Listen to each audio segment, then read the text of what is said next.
As more and more begin to know, the status quo has got to go. They're bound to say yes to a man named Dr. No, a man who makes the establishment panic. Grassroots are growing way too wild, too organic. Good evening, ladies and gentlemen. The philosophers that we looked at last week, although they were extremely influential on all later philosophy, did not have complete systems of philosophy to offer. They had leads, individual ideas, particular observations and arguments, and of course these were accepted by many later philosophers. But these early pre-Socratics had no definitive, systematic, all-embracing approaches to philosophy that they had yet worked out. Tonight we're going to look at the first actually developed, worked out, systematic approaches to philosophy. The first attempts at complete systems, or at least overall approaches to philosophy. We're going to look at three kinds of philosophy that were formulated in Greece and endure to this day, with legions of supporters right to the present all around you, although presumably not in this room. The three kinds are materialism, skepticism, idealism. And I'll say a word at the outset defining each of these three basic approaches. Materialism is a technical term in metaphysics. It does not mean a preoccupation with money or sex. It is the view that reality is basically matter in motion, and that all so-called non-material or mental phenomena are to be explained entirely in physical, material terms. Skepticism is the view that no objective or certain knowledge of anything by anyone is possible. In other words, that what we call knowledge is really a guess, a hunch, a subjective feeling, a probability, or whatever you wish to call it, but not true knowledge. Idealism, again, is a technical term in philosophy. It does not mean devotion to the good. It is the view, again from metaphysics, that reality is basically non-material, and that the material world is not an irreducible primary, but actually simply a byproduct or expression of something more fundamental, something which is non-material in character. Now I note for the record that these are not the only possible approaches to philosophy, these three. Aristotle is no one of them, and neither is objectivism, but of that we'll say more later. Now all of these three that we're going to look at tonight are derivatives in various ways of various of the early philosophers that we looked at last week. In a way, you could say that materialism is implied by Thales' view that everything is water, since water is a form of matter, although Thales is too early to have grasped or stated the materialist implications of his statement, and it's highly doubtful that he would have accepted materialism if he had realized that it was entailed in his statement. Materialism's major Greek spokesmen are the atomists, and that's the first school we'll look at tonight. Skepticism is primarily a derivative of Heraclitus. You remember his disciple Cratylus, who stopped speaking altogether on the grounds that there was nothing to refer to. And its major exponent is the Sophist school. They are the last pre-Platonic school. I don't call them any longer pre-Socratic because they are contemporary with Socrates in the 5th century BC. And idealism in Greece is a derivative essentially of the Pythagorean viewpoint, with a large boost or assist from Parmenides and Heraclitus. And its major exponent, of course, is Plato, helped along by certain suggestions of Socrates. Now, of these three movements, I should say at the outset, the idealism of Plato was incomparably more influential in the ancient world, in the medieval world, in the modern world, and in the 20th century than either materialism or skepticism alone or in combination have ever been. In fact, one of the great attractions that Plato offered his followers, and does till this day, was that his approach to philosophy enabled them to escape the materialist or the skeptic approaches. So we're going to look comparatively briefly first at materialism and skepticism as general background, and then begin on Plato.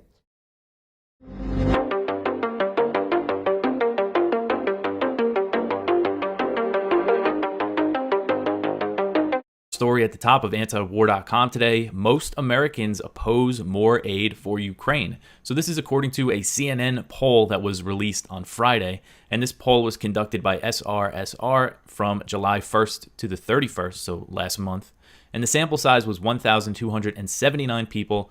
It found that 55% of the respondents say that Congress should not authorize more spending on the war in Ukraine, while 45% say more funds should be authorized.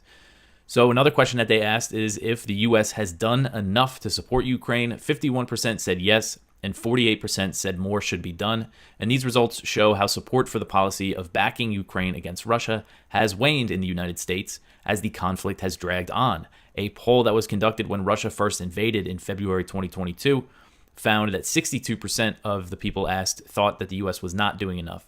I think it's good to see this come out. at this time, again, while the White House and Congress are expected to be authorizing more funding, I still think, anything that the White House asks for when it comes to Ukraine is probably going to pass. Unfortunately, that's just the reality. So Hiroshima Mayor Kazumi Matsui on Sunday called for world leaders to recognize the folly of nuclear deterrence at a ceremony marking the 78th anniversary of the U.S. dropping an atomic bomb on the city, killing an estimated 140,000 people. And the vast majority of them were civilians, many women and children. So Matsui said, quote, "Leaders around the world must confront the reality that nuclear threats now being voiced by certain policymakers reveal the folly of the theory of nuclear deterrence. They must immediately take concrete steps to lead us from the dangerous present toward our ideal world," end quote. So he urged Japan to join the Treaty on the Prohibition of Nuclear Weapons, which bans nuclear weapons, and it currently has 92 signatories. Tokyo has faced criticism from anti-nuclear weapons activists for paying lip service to the idea of establishing a nuclear-free world while being under the protection of the U.S. nuclear umbrella and rapidly building up its military. Japanese Prime Minister Fumio Kishida, who represents Hiroshima in Japan's parliament, he also spoke at the ceremony. He said, quote, 78 years ago today, a single atomic bomb deprived people said to number well more than 100,000 of their precious lives. It reduced the city to ashes and deprived people of their dreams and bright futures in an instant. Even those who escaped death suffered hardships that words cannot describe, end quote. So discussing current global tensions, Kishida singled out Russia for its nuclear threat, as he called it, but he made no mention of the United States in his speech. And by that, I mean he didn't say that it was a U.S. nuclear bomb that was dropped on the city. And nowhere in these Japanese official statements was the U.S. mentioned, which is kind of interesting. And, the U.S. has been engaged in a lot of nuclear provocations lately. Most significantly, it was very close to Japan. The U.S. just docked a nuclear-armed submarine in South Korea for the first time since 1981. And, this kind of highlights that recent G7 summit that was held in Hiroshima back in May. And when they were all there, the G7 leaders they gathered at the memorial in the city for the victims of the U.S. bombing. And after the visit, the G7 released a statement claiming that they're working toward a world without nuclear weapons, which is a joke. Because considering what the U.S. has been doing, nuclear arms control treaties are crumbling. There's only one left between the U.S. and Russia. Nigeria's Senate warns against intervention in Niger. So Nigeria's Senate has warned against military intervention in neighboring Niger after Nigerian President Bola Tinubu requested backing for such an action against Niger's new military junta. So Nigeria currently holds the rotating presidency of the Economic Community of West African States, ECOWAS, which has threatened to use military force if Niger's President Mohamed Bazoum is not reinstated by Sunday. So while the deadline has passed, there's no sign right now as of Sunday night on the East Coast in the U.S. and Monday morning in Africa. I haven't seen any sign yet that there's been any kind of intervention. I know Niger says it was closing its airspace to prepare for the potential attack, but right now there's no sign that troops are moving or anything. So ECOWAS officials met Friday and said that they finalized intervention plans, but did not indicate when they plan on launching the attack. The president of Nigeria's Senate said Saturday that he urged President Tinubu for ECOWAS to consider all diplomatic and political options before resorting to military intervention. Senators from northern Nigeria particularly stressed exhausting all diplomatic avenues, since we're the regions that they represent, border Niger, so they could be really impacted by any kind of war there. So a spokesman for the group of northern senators said, quote, "We also take exception to the use of military force until other avenues as mentioned above are exhausted, as the consequences will be casualties among the innocent citizens who go about their daily business," end quote. So, you notice that they're saying no military force until other options are exhausted. So they're still kind of saying, that they would support it if there's no other way to get Bazoum reinstated. And in Niger, the coup government is standing firm against the pressure from ECOWAS, which has included harsh sanctions. The coup leaders have shown no sign of planning to relinquish power. So Israel's national security minister, Itamar Ben-Gvir, praised settlers suspected of killing a 19-year-old Palestinian in the occupied West Bank as heroes. So this settler attack that killed a Palestinian, the United States has called it terrorism, which is, kind of significant to hear the U.S. say that. But Ben-Gvir, who's this real extremist settler who's in this coalition government with Netanyahu, is celebrating it. And he has a history of celebrating attacks against Palestinian civilians. It's something he's kind of always done. So the minister said on Sunday that anyone defending themselves against stone throwing should receive accommodation. His statement was referring to two Israeli settlers accused of being involved in the fatal shooting of Qusay Jamal Matan in the Palestinian village of Barqa on Friday. One of these suspects is a former spokesman of an MP with Ben-Gvir's political party, which is the Jewish Power Party. The pair were arrested by Israeli forces on Saturday and held for further investigations. Hours after the initial statement, Ben-Gvir took to X, formerly known as Twitter, to criticize media outlets for referring to the settlers as suspected murderers. He said, quote, "A Jew who defends himself and others from murder by Palestinians is not a murder suspect, but a hero who will get full backing from me," end quote. So residents told Middle East Eye that armed settlers arrived at the village from a nearby settlement outpost and attacked them from 3 directions. They said that they assaulted the residents and torched 2 vehicles. When young people in the village came out to confront the settlers and push them back, throwing stones at them, they were met with live fire. So again, the U.S. is calling this a terrorist attack. Ben-Gvir is saying that they should be celebrated. The Peter Schiff Show.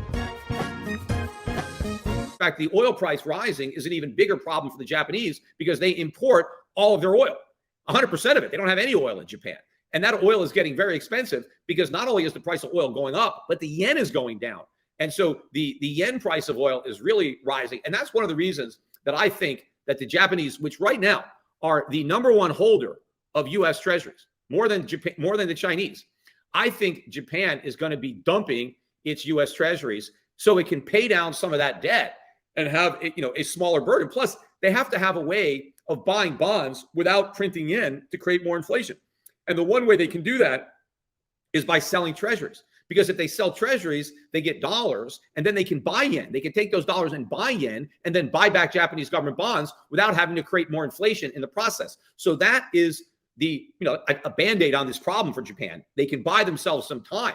But if they do that, they really hurt the U.S. because it puts even more downward pressure on treasuries, because now you have the Japanese dumping treasuries. At the same time, the Federal Reserve continues to sell treasuries or not roll over the maturing treasuries because it's still shrinking its balance sheet. So all this supply is weighing down an already saturated market. The point of a rating, when companies are rating a bond, they're supposed to be rating the likelihood of default. Because when you loan money to anybody, whether it's a corporation, an individual, or government, the risk is that they don't pay you back. And so the credit rating is supposed to give you an idea of the strength, the credit quality of the borrower and their capacity to pay you back. And obviously, the greater the likelihood that they can't pay you back, the lower the rating. And of course, the higher the interest rate, because there's a trade-off. If there's a very low likelihood of default, then you're not going to charge that much interest. But if the borrower is a little shaky and, there's some question as to whether or not they can pay back the money, well, then if you're going to lend to that borrower, you're going to charge a much higher rate of interest.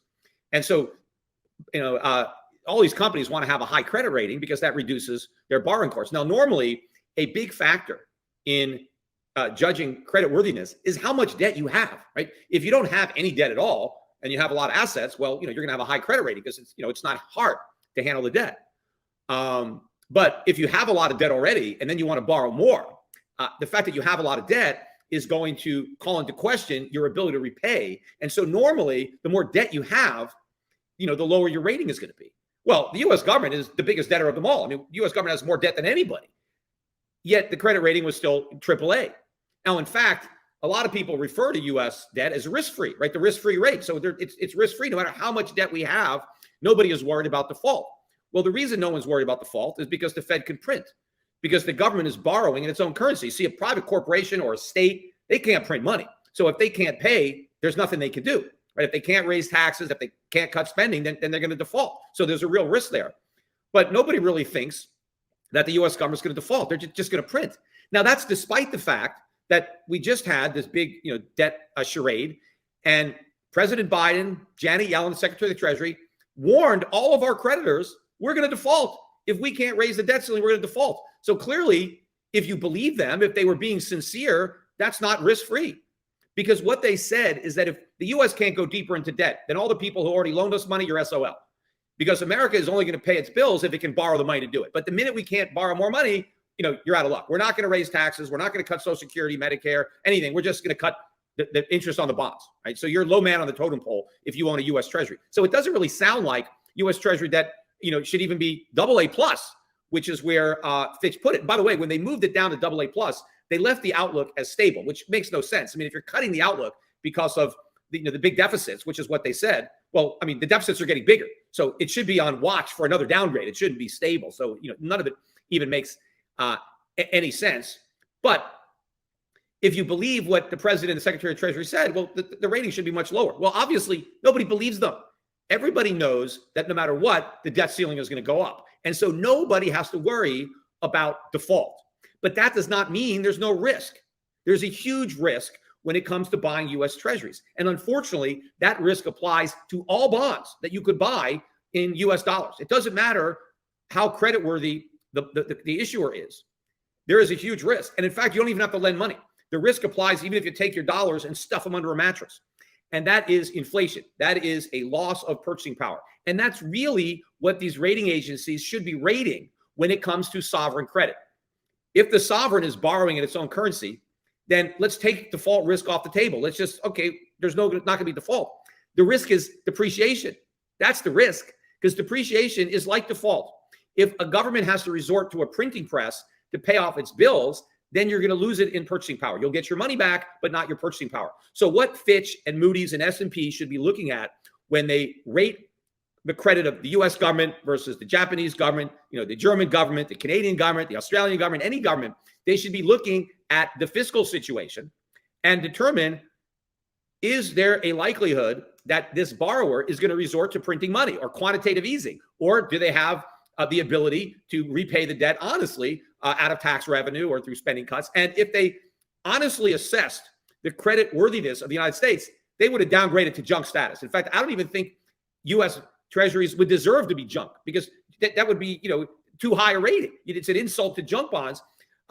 You're guaranteed to lose, right? There is no chance, if you were to buy a 30-year Treasury today at a 2% yield, whatever it is, with that coupon over the next 30 years, your chances of breaking even are zero. There is no way that you are not going to lose.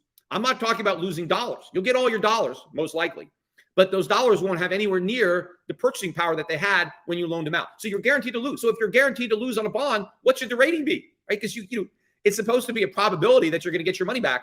Well, if you buy U.S. Treasuries, there is no chance that you're going to get your purchasing power back. And that is the same thing. Look.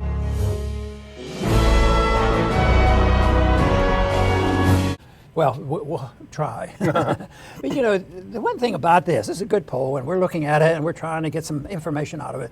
But it's, to me, disgusting because what they're talking about is not, should we be there and how do we get there? It's all in degrees. Should we cut off the money or give them more money? Should we cut off the weapons and test our weapons over there? Should we build the allies? Should we be supporting money to NATO because NATO's our friend? It's all in degrees. And then they say, should we have troops or no troops? Oh, no, we don't want any troops because people don't like that, but we'll send the CIA and we'll send special forces there. And so it's all degrees of interference, and they're not narrowing down to what I think is important, is why are we there? What are we doing there? And what about our foreign policy? When did we decide we had an empire? And when did we decide the moral authority to tell everybody what to do? And a lot of lives have been lost during my own lifetime because, I was born in 1935. We had world wars, Korean War, Vietnam wars, and then Middle East wars.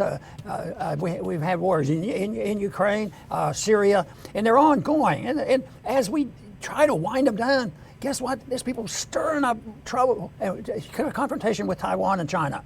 I mean, so it's an attitude that eventually has to be addressed. Yeah, and you're right to mention media because, CNN is pro-war, but Fox is no better. Post-Tucker Carlson Fox is no better. All of their so-called experts are massive pro-war, massive warmongers. They come straight from the military-industrial complex. So we don't mean to single out CNN here when it comes to cheerleading for war. We just don't. We don't have a network. Those of us who are pro-American. Don't they know the real reasons why Jack Kennedy and Bobby Kennedy was the enemy of the establishment? Yeah. I mean. And they were.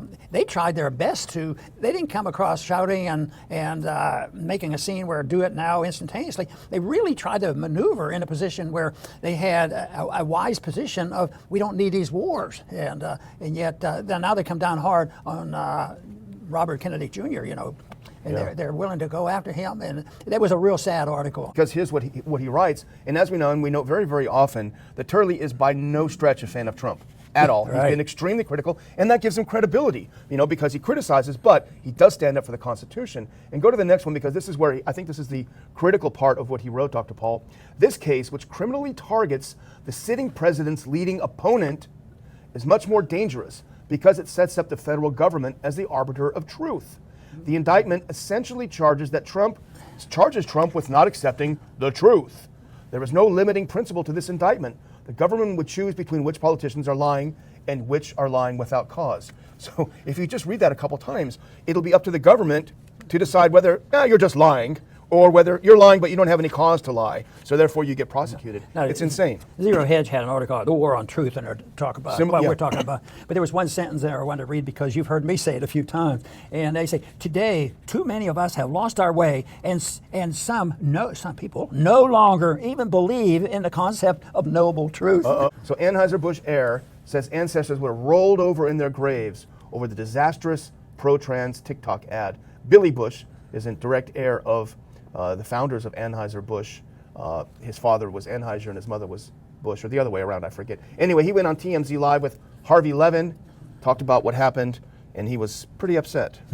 Well, there's no doubt about that. And it's such a sad story. I've noted at times some of the charitable organizations that did very, very good work. The turnover, the shift of attitude to people, sometimes drift away, and like the Carnegie Foundation and other big foundations may have been much better than they were when the person that made the money was in charge, and then he shifts over and the whole attitude and somebody takes them over.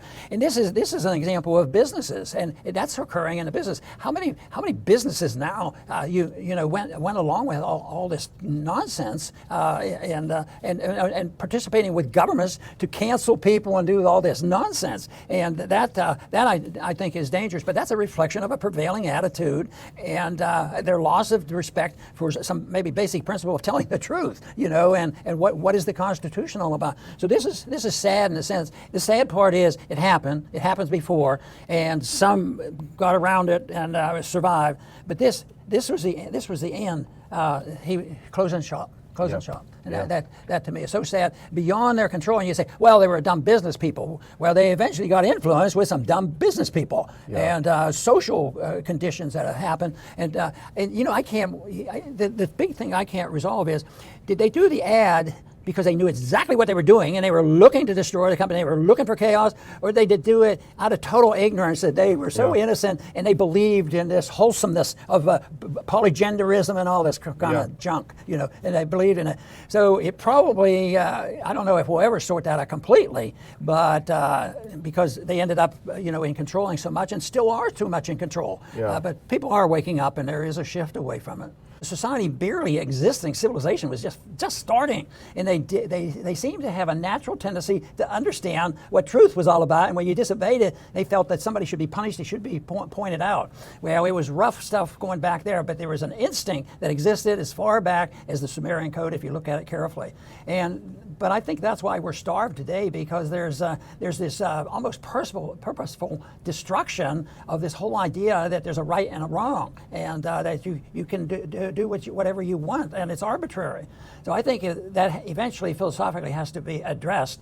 But right now, the system that's going on now is it's systematically, undermining the system that we have, and that we have to discredit them. And that's why we have Russiagate. And who are the good guys? Who are the fascists? Who are the anti-fascists? And I'll bet you 65% of the people in this country think the fascists are the people that hang around Donald Trump, something like that, even though it's coming from the noise of the people who claim, and I think that's why Russiagate is so important, and the interpretation of what happened on January 6th is so critical to sort it out. They got away with big lies there, but eventually the lies are discovered, and history will sort it out. But that takes a while, and certainly the example of right after Jack Kennedy was assassinated. One guy comes up and Harvey Oswald did the assassination over and done. But subsequently, the truth came out, and there's probably, I think it's up to 80% now that people don't believe the government told us the truth about that assassination.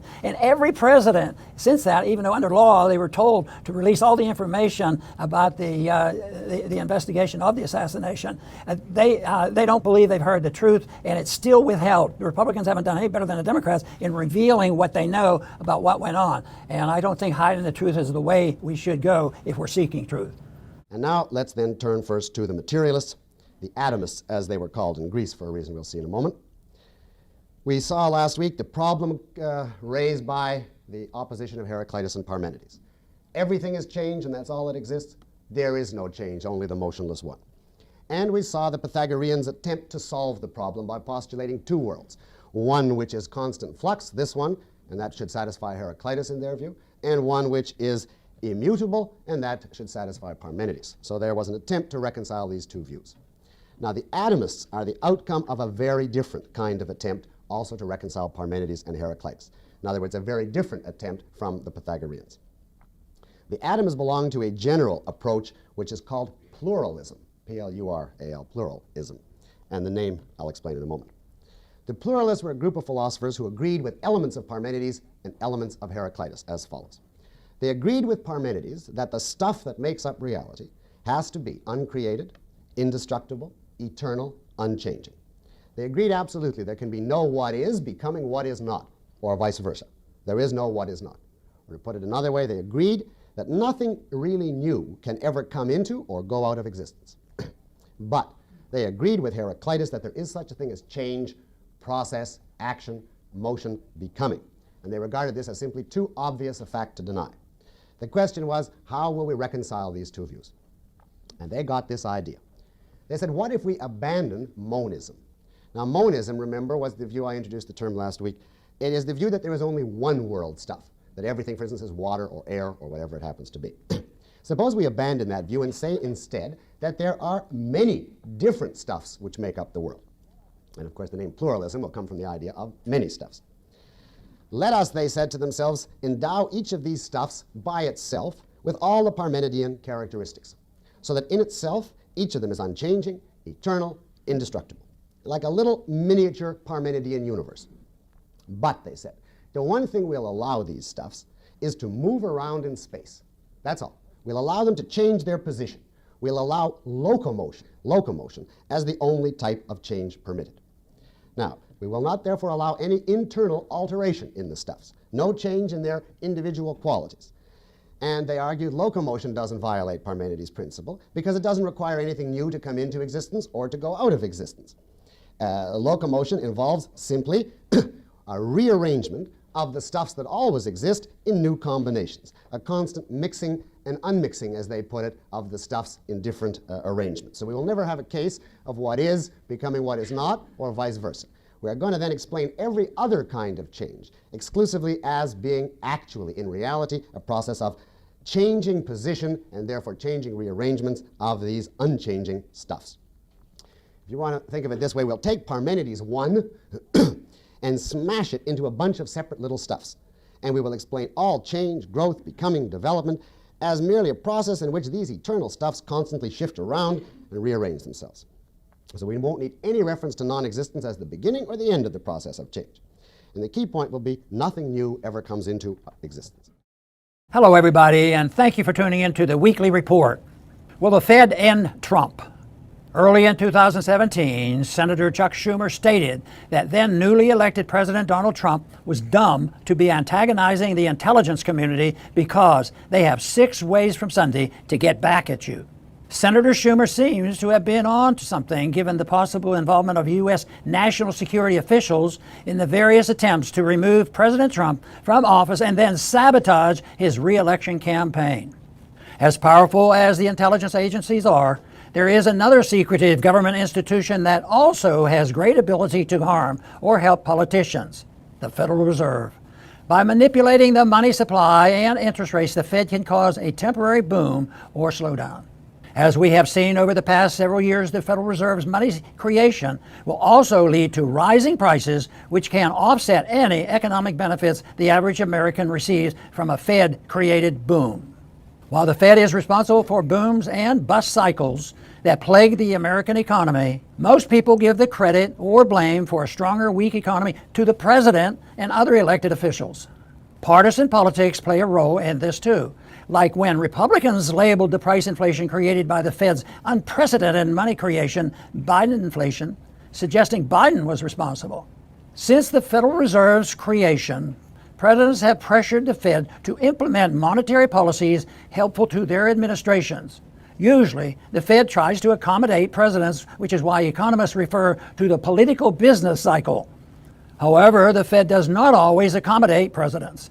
President George H.W. Bush and members of his administration blamed his 1992 loss on Fed Chairman Greenspan's refusal to lower interest rates to help the economy recover from a recession. Trump, as a presidential candidate, accused the Fed of keeping rates low in 2016 to help Hillary Clinton. Then, Trump, as president, appointed Jerome Powell to be chairman of the Federal Reserve.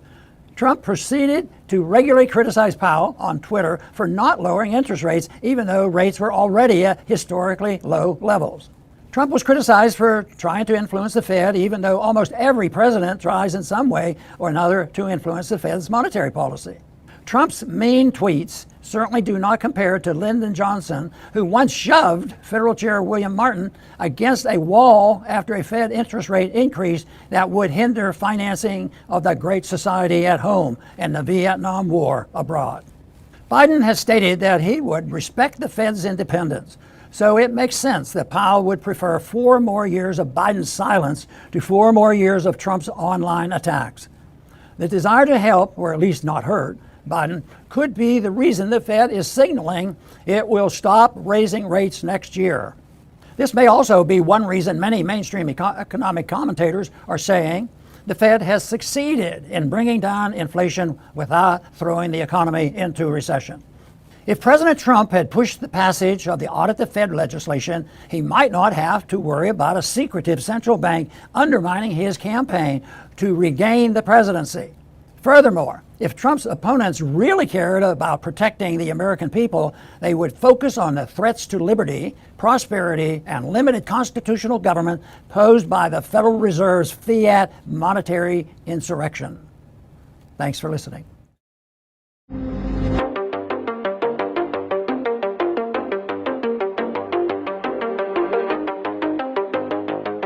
Ukraine vows no compromise with Russia. So an aide to Ukrainian President Volodymyr Zelensky vowed Monday that there will be no compromise with Moscow to end the fighting in Ukraine and rejected the idea of a ceasefire. So this is Mikhailo Podolyak. He said that the only foundation for negotiations could be Zelensky's peace formula, which calls for a full Russian withdrawal before peace talks can even happen. So Podolyak wrote on Twitter, or X as it's called now, quote, "There can be no compromise positions such as immediate ceasefires and negotiations here and now that give Russia time to stay in the occupied territories," end quote. The comments came after a report from the Wall Street Journal suggested that Kiev might be softening its stance on peace talks, which I covered yesterday. That report recapped talks on the war that were held in Saudi Arabia over the weekend that were attended by officials from 42 countries, including the U.S., Ukraine, and some of the big non-aligned nations, including China, India, Brazil. So the report said that at that summit, Ukraine did not push for its peace plan to be accepted and did not press the point that all Russian troops must withdraw before peace talks could happen, which of course is a non-starter for negotiations with Moscow. But Podolyak reaffirmed that Ukraine is opposed to negotiations. He said the only thing that could pave the way for that is the withdrawal of Russian troops to the 1991 border. And the 1991 border refers to, the border at the end of the collapse of the Soviet Union, and that would require Russia to leave Crimea, which it has controlled since 2014, and Crimea is also populated by people who are happy they're part of Russia. That's something Russia's never going to give up without a fight. Victoria Nuland meets with the Niger junta leaders. So acting Deputy Secretary of State Victoria Nuland traveled to Niger's capital, Niamey, on Monday and held what she described as difficult talks with members of the junta that ousted Nigerian President Mohamed Bazoum in a July 26th coup. So she wrote on Twitter that she went there to express, quote, "grave concern at the undemocratic attempts to seize power and urged a return to constitutional order," end quote. It's just never good to see Nuland being the one making these trips. She's most notoriously known for her role in the 2014 coup in Ukraine and the leaked phone call, saying who should be in the next Ukrainian government. And she was there on the ground handing out, cookies to protesters and just things like that. And she's just an ultra Russia hawk. So again, it's just not good that she's the first U.S. official to go over there, after this coup happens. So again, this is that bloc of West African nations. They're going to hold another emergency summit on the situation in Niger this Thursday, after the Niger junta ignored the bloc's deadline to reinstate President Mohamed Bazoum. So they were threatening military action, and they said if Bazoum is not reinstated by Sunday, August 6th, which has already passed, then they would, restore him by any means, using force if necessary, was basically how they said it. And the Niger junta has remained defiant in the face of these threats and sanctions that have been imposed by ECOWAS nations. A Niger junta spokesman said Sunday that they closed their airspace and that they're preparing for an attack. They're preparing to defend the country from this intervention. 4 Syrian soldiers killed by Israeli airstrikes. So Israeli airstrikes targeted the Syrian capital of Damascus early Monday morning, killing 4 Syrian soldiers and wounding 4 more. This is reported by Syria's state news agency. A Syrian military source said, quote, at around 2:20 a.m. on Monday, the Israeli enemy carried out an aerial act of aggression from the direction of the occupied Syrian Golan, targeting some sites in Damascus. Our air defenses intercepted the missiles and shot down some of them, and the aggression resulted in the martyrdom of 4 army personnel and the injury of 4 others, in addition to causing some material damages, end quote. So this attack marks at least the 21st Israeli bombing of Syria this year, and Israel rarely acknowledges these individual attacks in Syria, but earlier this year, the government of Prime Minister Benjamin Netanyahu said that they doubled airstrikes in Syria since coming to power at the end of December 2022. In the spring, they were bombing them very frequently. In the winter too, because also after that earthquake killed thousands of people in Syria, Israel was bombing the Aleppo airport, which was, receiving earthquake aid, and they put it out of commission 3 times, which is, really something. This article is from Connor Eccles. So American weapons makers continue to dominate the global arms industry, with 4 U.S.-based companies in the world's top 5 military contractors, according to a new Defense News ranking of the top 100 defense firms. So in 2022, America's top 5 weapons contractors made $196 billion in military-related revenue. Lockheed Martin dominated all other defense-focused companies with total military revenue of roughly $63 billion last year. RTX, formerly known as Raytheon Technologies, was a distant second, earning roughly $40 billion in revenue in 2022. So again, just an example of what a boon this is for the U.S. arms makers, the war in Ukraine, the tensions with China and all that. And we always have to mention that Lloyd Austin, the Secretary of Defense, came from Raytheon. He was a Raytheon board member before taking his job as the head of the Pentagon. So the same 5 American prime contractors have long dominated lists of the world's biggest arm manufacturers, and that's Lockheed Martin, Raytheon, Northrop Grumman, Boeing, and General Dynamics. They've remained in the top 7 of the Defense News ranking since it began in 2000, and that's top 7 in the world. So pretty significant. You run your mouth and I run my business, brother. You tell everybody I'm busted. You talk so much you got me disgusted. But you run your mouth and I run my business, brother.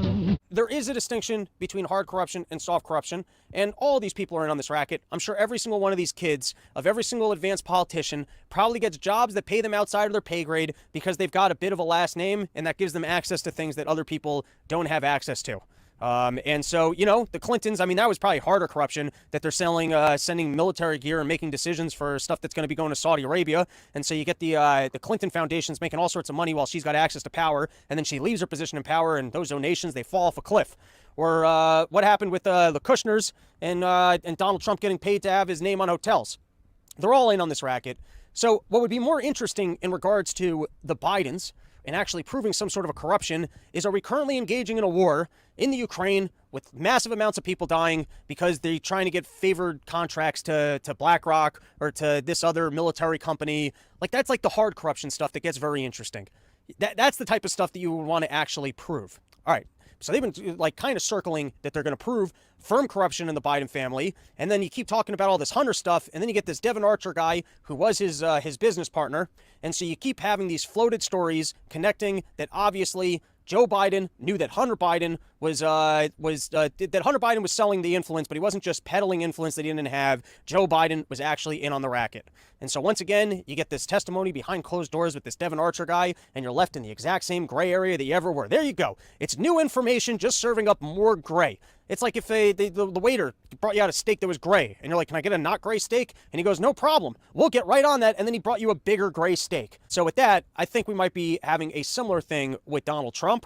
And so I just want to make it clear that as we break down that this entire criminal indictment of Donald Trump is absolute lunacy, that doesn't necessarily from a moral standpoint or from just like a truth standpoint, let Donald Trump off the hook for that. Maybe he sat down, was a complete and total sore loser, said, my God, I am straight up losing this election, and then thought, well, how can I stay in power even though I lost? And so the only two lawyers he could find who are willing to work up and concoct such nonsense are people like Sidney Powell, and they're people like Rudy Giuliani. And so he goes, cool, I'll make those my lawyers. And he's making calls every day, and he goes, hey, what college professor is willing to concoct me some crazy theory for why, like, wait, we're not even going off the votes. We're going off of these, what are they called? What's the actual people that we put in our votes and then they put in their things? You should know these things if you're going to do a whole episode on it. Anyways, so, maybe the whole thing, like, was not criminal, but also pretty scumbaggy. And so, yeah, I agree with, like, the whole thing is just rooted in nonsense, that everyone's able to kind of get away with everything just because it's all wink, wink, nod, nod, which is pretty, I don't know.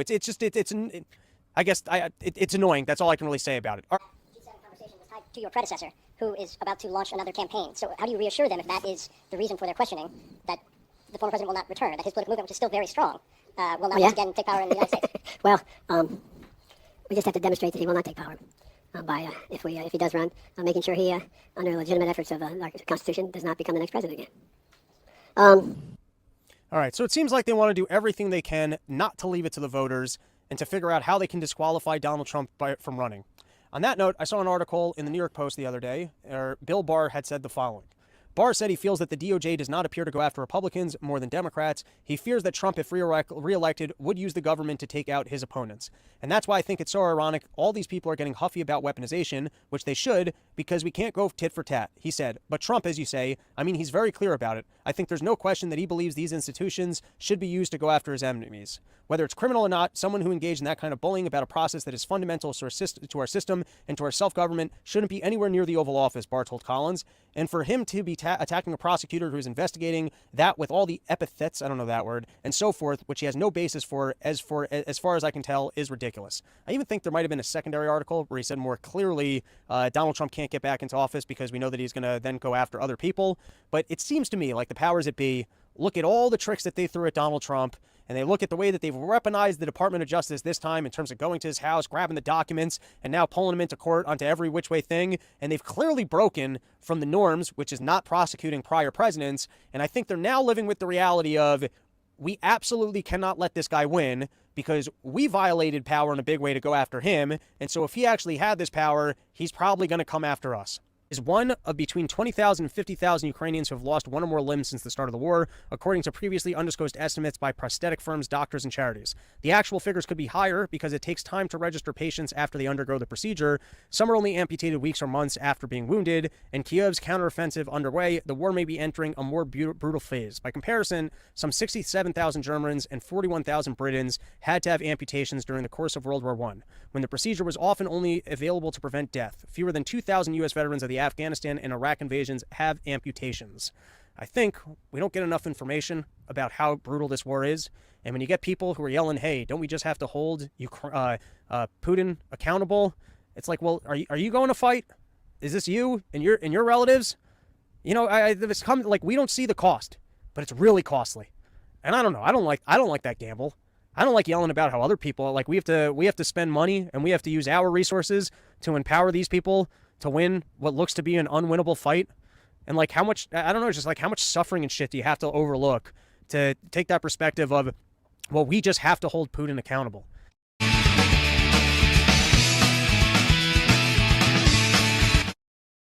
This is what I was going to say earlier that I forgot. You probably remember that Peter Schiff, who I know you're familiar with, he gave this famous speech in 2006, I think it was, to the mortgage bankers out west, out in Las Vegas, where they had these huge bubbles, right? In Phoenix and in Las Vegas and in LA. It was the worst of the housing bubbles, right? And what he told them, he goes, he like drew a line. I don't know if he even had a graph or something, but he like drew a sine wave. And he goes, look, as much as it goes up artificially from what real productivity would be, what real GDP would be, as much as it's artificially up, that's how low it's going to go, bro. And then one of the guys in the audience at the question time, the guy says, so what are you saying? I should just slit my wrists? And he goes, I'm saying you should sell every house that you own right now, fool, before it's too late. Because, and so does that make sense to you? That's essentially right, that as much as it's a giant fake boom, that's how low it's going to bust. Because I got to tell you, man, I've seen some charts that compare the housing bubbles and prices now to 2008. And if that holds true, then we're looking at the end of the world here, pal. Yeah, it is scary, and especially for younger people who are trying to maybe buy a home for the first time. Now, with the same house at 3% mortgage rate versus 7 or 8, the monthly payment doubles on the same house. And you end up paying way more interest relative to principal over the life of the mortgage, especially if you take all 30 years to pay it off. So that's discouraging to me. I will say that lending standards have not been as loose as they were in that period that's featured in The Big Short, the movie, which is basically from about 04 to 07. There was a real period of casino mortgages. There were a lot of fly-by-night companies, a lot of what they call liar loans with no documentation. And that movie sort of made famous the idea of strippers or taxi cab drivers having 7 or 8 houses and leverage to the gills, because it doesn't matter, because number go up, and then when number go down, everybody goes bankrupt, and you have a lot of harm spread across society. So I don't think this housing bust is on par with that, simply because the lending hasn't been that profligate. But I would say the commercial side of that, commercial real estate, scares the living daylights out of me, because COVID, there was already a work from home movement. Let me stop right there on housing real quick. It's just the prices have gone up so much. So I understand what you're saying, that there's less fraud in it, but that's still, all those payments are being made by people who, the booming economy, they're depending on the booming economy to keep them in those mortgages all the same, right? Absolutely, 100%. Yeah. Okay, and I'm sorry to interrupt you. Go ahead. So it's a scary time for commercial real estate. Even before COVID, there was a huge work from home movement. And now, since COVID, downtowns across America that used to be full of office workers are really empty. San Francisco in particular is just remarkable. But New York City's not back in terms of its commercial occupancy. Lots of cities. I was in Pittsburgh recently. It was really sad being downtown. It was a weekday, middle of the day, to see how empty that was. And you can watch YouTubes about how empty San Francisco is. Market Street, which is a major artery there, all those vacant storefronts. So I think commercial real estate is going to be the really rough ride. And that bubbles through the economy because there's so many lenders involved in that. There's so many big players involved in that. Yeah, especially when all those skyscrapers full. I mean, these are huge investments, bazillion-dollar buildings that it's that intervention. I mean, it was already the case that everybody's phone and PC made their office job obsolete, right? But you still had to come to work because that was the way it was. But once they changed all that with COVID, I don't know what percentage of the people are not coming back who kept their office jobs but get to work at home. But it's a lot. And I could see how, from the point of view of the market, of holding up all of those extremely expensive buildings that must rely on absolute tons of cash flow constantly to keep them, maintained and clean and every other thing to keep them available for anybody else to even try to move into. I could see a real collapse coming there, and then what are they going to do? A bunch of giant empty skyscrapers?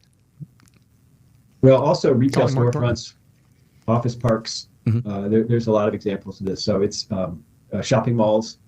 Restaurants have had a rough go as well with hiring, especially. So it's going to be a very interesting time, and we're going to have to repurpose so much of these buildings. And again, that shows you malinvestment. It's not so easy to repurpose a skyscraper built for business into, let's say, low-income housing for homeless or something. It's not so easy. Yeah.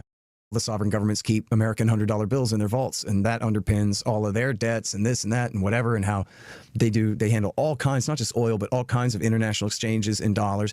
And at the very least, Jeff, I know that there is a hell of a motive on the part of a lot of countries, as even Fiona Hill was fretting, to find a way out from under American domination and particularly dollar domination. On the other hand, every central banker in the world only knows how to do one thing: print money. So why would anybody choose their crappy currencies over our crappy currency? And I've heard it said by rich people who seem to know about these things that, hell, you think America's money gets debased and we got problems with inflation all the time. Look at X, Y, and Z, man. They're an absolute disaster. So you're supposed to come up with some kind of market basket of currencies. I think they talked about that after 08, right? Said we're going to come up with a market basket of some kind of new global currency to undercut the dollar. But nobody was willing to invest in it because it wasn't going to pay off.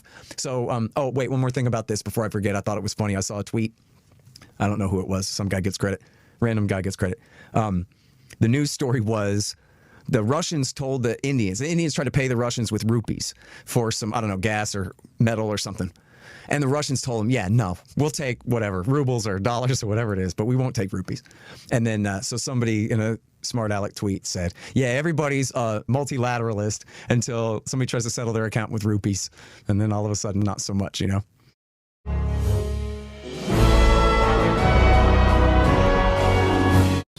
So when a coup came, and it was instigated by a group that included the leader who had been trained in the U.S. in special operations, well, the U.S. is starting to get concerned, and starting to throw its weight around, literally and figuratively. And so what did they do? They sent in Victoria, blank the EU, Nuland. She's going to go down there and calm things. Let's put this up again. So they, this first article, I think this is from The Guardian. So they send Victoria Nuland down there, and the irony, Dr. Paul, is beyond even commenting on, because as our viewers very well know, she is the person most responsible for the coup in Ukraine in 2014. So now they send her down to Niger to be anti-coup. Listen, she said, you guys, you can't have a coup. You've got to go back to constitutional order. And they said, nope, sorry, no thanks. You know, there was a time in the campaign, this subject came up about diplomats. And I said, we have hundreds of thousands of diplomats, and they're supposed to, you know, work these things out so we don't have to send troops and war and bombs and, you know, start another war. And I was serious that, you know, they were misusing diplomats. But now that I think of it, she's a diplomat, but she wasn't what I wanted to clear the air. She is not one of the diplomats that I said, oh, we need a good diplomat to go. There have been some good diplomats over the years that were working for peace and real, getting along with other people. But I don't think she's the one that's going to bring people together. And now she's the acting Deputy Secretary of State, so she is the #2 person at the State Department. So when she goes there, two things. First of all, let's put that one back up. If we can. So she's sent down there to make them change their mind and reverse the coup. So junta leaders in Niger refuse to let top U.S. official meet the ousted president. She goes down there and says, hey, I want to meet with the guy you kicked out of office. They say no. And she said, okay, I want to meet with the guy who now claims to be in power. They say no. They hand her a telephone. You can talk to him on the telephone. I'll go to the next one, and here's what happens. Junta leaders in Niger refuse to let a senior U.S. official, and really it is senior official, meet the West African country's ousted president. They rejected her calls to restore democracy. The person who undermined democracy in Ukraine is now calling for a restoration of democracy. She herself described the conversations there as frank and difficult, which is diplomatic language for a lot of curse words probably being thrown around. She spent a 2-hour meeting there talking to people, trying to get through to anybody, but they refused to give in to her demands. If you go to the next one, so then what did she do, Dr. Paul? She said, listen up. If you don't do what we say, we're not going to give you any money. And they said, that's okay. We don't want your money. So it's amazing when you send someone so senior and she's completely robust. This junta government is not going to do what she says. Maybe she's meeting with some NGOs trying to foment a little color revolution. Who knows? But I do have a little funny thing before we go on to the next topic, which is, you remember, Dr. Paul, those iconic photos of Victoria Nuland in the Maidan in Kiev, handing out cookies to the protesters, encouraging them to overthrow the government. And that was a key thing because it was funny, but it also signaled the U.S. is with you. You guys keep doing what you're doing. So here is the spokesman of the Foreign Ministry of Russia, Maria Zakharova, and she has a comment on Victoria Nuland. Here's what she says. Victoria Nuland thought with Niger you could do the same as in Ukraine. Put a couple of buns in a plastic bag and fool them. Such banana republics as in Kiev are no longer to be found. So it's very funny. She did leave empty-handed. Maybe she should have been passing out bananas. Yeah. This is from Steve Watson. Nancy Pelosi declares that America will cease to exist if Trump becomes president again. She is having a panic attack over the numbers, I guess. But it's an odd thing to say, isn't it? If you Americans vote the wrong way, America will cease to exist. That almost seems like what Trump has been indicted for, denying elections. Yeah, and you know, we talk about, we hope we come across as being as fair as we can, as truthful about what's going on with Trump, because he's not a libertarian, he's not an angel. Yeah. But compared to what? Yeah. You know, but here, when you see this, and I mentioned it before you, I said, what would it be like if you compared, if somebody, all of a sudden, there was a magic wand and we could get absolute truth here, which is just a daydream, of course, and find out and put together what Trump has done and said versus what she has done. She's had so much more time to undermine the Constitution and the process that she has contributed a lot to a big mess. I remember early on, probably the first time I was in Congress in the 70s, back when they had debates about the military bill, I had a debate with her on whether or not we should have a United Nations. And it was one of those times before they cracked down on anybody wanting debates. We were allowed to have debates, and she was not into leadership or anything like that, and I certainly wasn't. But I remember it went along a long time, and of course, I guess you know what position she would have taken. Yeah, oh yeah. United Nations will save us all. Yeah. Well, here's what Pelosi said, and I mean, I do find this weird and disgusting. If you can put that second one on. I mean, really, come on, lady. In the comments to New York Magazine, Pelosi stated, this is about the indictments against Trump. Listen, the indictments against the president are exquisite. They're beautiful and intricate, and they probably have a better chance of conviction than anything I would come up with. And it just makes me wonder, there are some rumors about some bad habits she might have. It almost sounds like she's maybe hitting the sauce when she says that, Dr. Paul. They're beautiful. They're intricate. Yeah, but then she's asked, well, what happens? What about if Trump gets elected? She says, don't even think of that. Don't think of the world being on fire. It cannot happen, or we will not be the United States of America.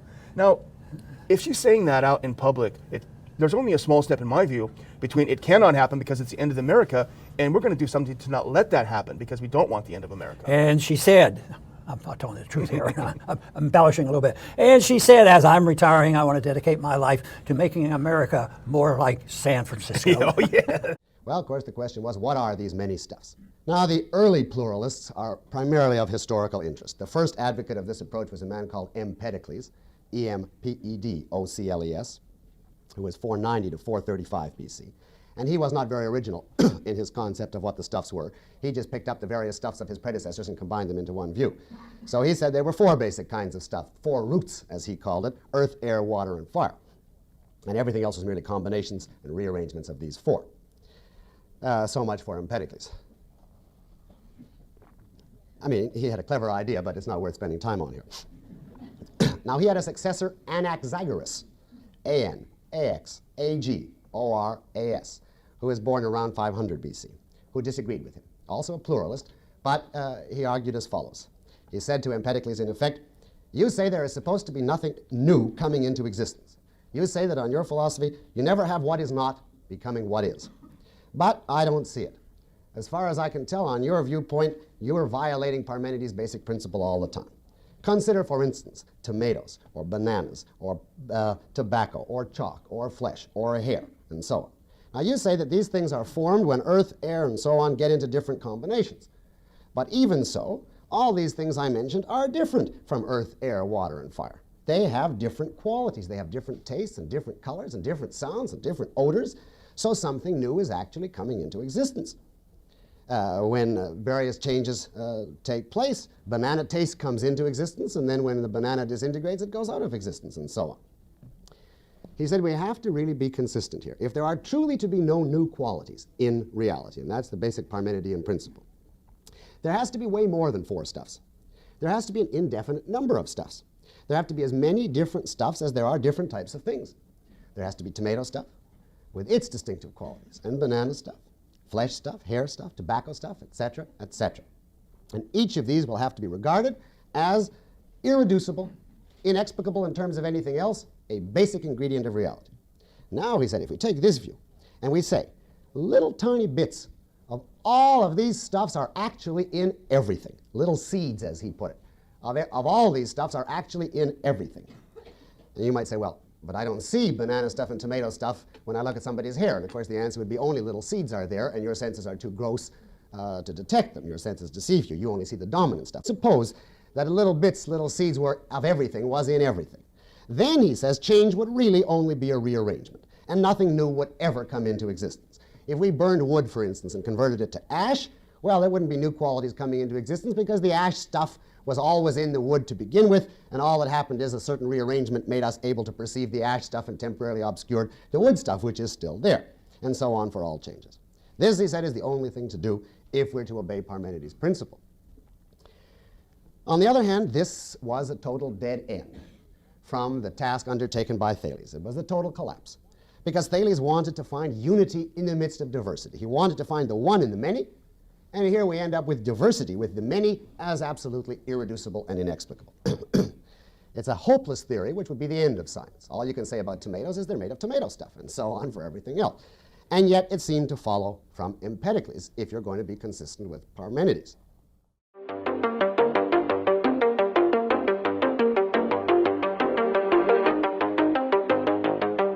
Biden is expected to ask for more Ukraine funds this week. So the White House is expected to formally ask Congress to authorize additional funding for the Ukraine war as soon as this week.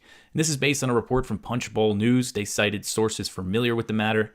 A lot of you probably haven't heard of Punchbowl News. They're a relatively new media outlet that started in 2021. But I know just other scoops I've seen them have turn out to be right, and so I figured this was worth highlighting here. So the funding would be in the form of an emergency supplemental bill that would also include money for domestic disaster relief and potentially military aid for Taiwan. One source said that the request is expected to be north of $10 billion, but the Biden administration is still working on setting up the final number. So far, Congress has authorized $113 billion to spend on the war in Ukraine. So Financial Times previously reported that President Biden wanted to include money for Taiwan in the next Ukraine spending bill, and that Financial Times report said that the request is expected to be made in August. So that kind of lines up with this Punchbowl report. So the Punchbowl report said that Taiwan aid could be included as a sweetener for Republicans who might otherwise oppose more spending on the Ukraine war. And I think that's a lot of what this is about, is trying to, because there are unfortunately, a lot of Republicans that oppose more aid for Ukraine do so because they think the U.S. should be more focused on China and Taiwan, which is kind of depressing when you think about it. A Ukrainian official told Politico on Tuesday that all Russian ports and ships, including commercial vessels, are considered legitimate military targets as the war in Ukraine is escalating in the Black Sea. So this is Oleg Ustenko. He's an economic advisor to Zelensky, which is kind of interesting that he would say something like this. But he said, quote, "Everything the Russians are moving back and forth on the Black Sea are our valid military targets," end quote. So the comments came after Ukraine attacked a Russian commercial port and a Russian tanker. According to Ukrainian security service sources speaking to the media, the tanker that was targeted, the SIG, was hit by a sea drone packed with 992 pounds of TNT, and the attack blasted a hole in the vessel's engine room. So attacks on commercial ships, it seems like they're going to escalate. And again, this is a very dangerous, slippery slope because there's so many, U.S. and NATO ships and planes and trucks carrying all sorts of equipment. They're saying that oil that the Russian military uses is a legitimate military target.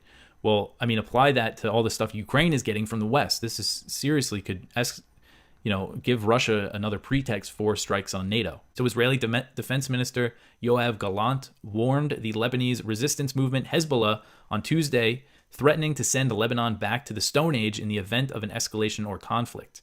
So he also warned Hezbollah leader Hassan Nasrallah not to make a mistake. He said, quote, "Don't mistake us. We don't want war, but we are ready to protect our citizens, our soldiers, and our sovereignty," end quote. The Israeli defense minister made his remarks in a video while visiting the Israel-Lebanon border. So tensions between Israel and Hezbollah have risen in recent months, with Hezbollah having erected 2 tents in the Sheba Farms area in response to Israel's construction of a fence around the nearby town of Gajar. So Sheba Farms, how I understand it, Israel annexed it when they annexed the Golan Heights in 1981 after they withdrew. And Sheba Farms was kind of disputed between Lebanon and Syria, but Lebanon claims it, and Hezbollah, they say it's occupied by Israel. So there's always tensions there, and they seem to be rising. So things could always, kind of break out there. So the U.S. deployed 4 Navy destroyers in response to Russian and Chinese vessels operating near Alaska's Aleutian Islands, which stretch far into the northern Pacific Ocean. The incident occurred last week when 11 Chinese and Russian warships were conducting joint patrols near the Aleutians. It's not clear how close they got to the islands or to Alaska's territory. And if you're watching here, you can see the map of Alaska, and the Aleutians stretch very far out. And then there's some Russian-controlled islands not too far away, islands that are Russian territory. So, this is a pretty big stretch of area where these vessels could have operated, whether in the Bering Sea, which is north of the Aleutians, or down in the Pacific Ocean. So Northern Command, which is the U.S. command that is responsible for this area, said, quote, "Air and maritime assets under our commands conducted operations to assure the defense of the United States and Canada. The patrol remained in international waters and was not considered a threat," end quote. So that's what the U.S. military is saying. Of course, you're going to get bluster from other U.S. officials. So it's interesting because the U.S. insists that it has the right to patrol sensitive waters near China and Russia, such as the Taiwan Strait and the Black Sea. But Alaska Senator Dan Sullivan, who's a Republican, he blasted the patrol as, quote, "another reminder that we have entered a new era of authoritarian aggression led by the dictators in Beijing and Moscow," end quote. So some pretty serious rhetoric there. Sullivan said that he was happy that the U.S. Navy deployed destroyers to monitor the Chinese and Russian vessels, and said that their response to a similar patrol that took place last year was not adequate. So for their part, China said that the patrol was not directed at the U.S. China's spokesman for the Chinese embassy in the U.S. said, quote, "According to the annual cooperation plan between the Chinese and Russian militaries, naval vessels of the two countries have recently conducted joint maritime patrols in relevant waters in the western and northern Pacific Oceans. This action is not targeted at any third party and has nothing to do with the current international and regional situation," end quote. The Russian and Chinese militaries have been increasing cooperation in recent years as both nations have faced similar pressure from the US and its allies. So there has been kind of an uptick in Chinese and Russian activity in this area. But, I was actually I saw this, I didn't really plan on covering this, but I just saw this got a lot of attention, so many people making a big deal about it. So I figured it was worth, covering and kind of putting in, proper context. Here's Gerald Salenti with today's trends in the news. They go on to say the banking industry got another reminder. Who the fuck you talking to? That the problems that roiled the financial world in the spring are not yet past. Regional bank stocks fell Tuesday after Moody's Investors Service downgraded 10 mid-sized institutions by a single notch.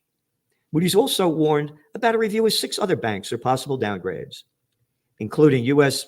Bancorp, State Street, Bank of New York Mellon, Citizens Financial, on and on. M&T got downgraded too. National Bancorp. All right? We warned you that this is going to happen. For how long? It's not only the office building bust. It's the multi-apartment complex bust. It's the commercial real estate bust in the retail sector, particularly in malls. This thing is going to go down. Oh yeah, the plantation workers of America were over $1 trillion in credit card debt.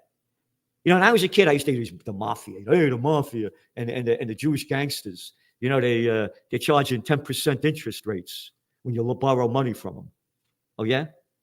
What are the banks charging now? Up to 22%? What do they normally charge? About 17, 18%? Hey, they're the banksters. You guys, you wops, you mafia, just a bunch of guineas. We could fuck the people any way we want. We're too big to fail. You're just a piece of shit. This fat pig, this arrogant piece of scum shit, a fucking loser with a bad attitude, Chris Christie, running for president of the United States. That's the cat. Blimpitis, man. This is the story from the Toilet Paper Record on August 5th. Christie meets with Zelensky in Kyiv, signaling his support ahead for 2024.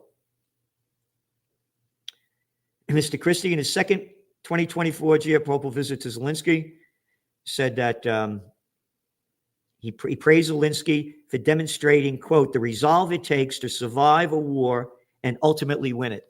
Ultimately win it? It's fucking losing. And could you go resolve a war like that? Anybody that supports the war in Ukraine, go over there and fight, fat boy, and McConnell and Pelosi and Feinstein and all you scumbag so-called progressive liberal Democrats who voted to send more weapons of death. Go over there and fight. Send your kids, send your partners, send your transgenders, send your money, or go over there or shut your fucking mouth. In particular, his delays in supplying F-16s. Quote, I would have been sending them months ago, Mr. Christie said. I would have been sending them? Could you imagine a stupid fucking piece of shit like him telling you what to do? And it's across the spectrum. Fucking little Chucky Schumer. Bullshit Bernie Sanders. This little fucking slob prick who couldn't fight shit, Lindsey Graham. So all the bullshit coming from the media was that they counteroffensive. So look at your counteroffensive cover a few weeks ago, and we made it clear that it was not going to happen. The counteroffensive, don't count on it. So now this is in yesterday's Wall Street Journal. Ukraine's bid to retake Bakhmut falters. Frontline soldiers describe a stalling counteroffensive against Russian forces. Let's go back to the facts.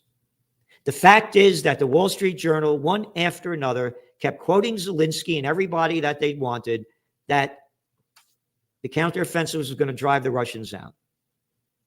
One after another kept promoting it. And they were wrong.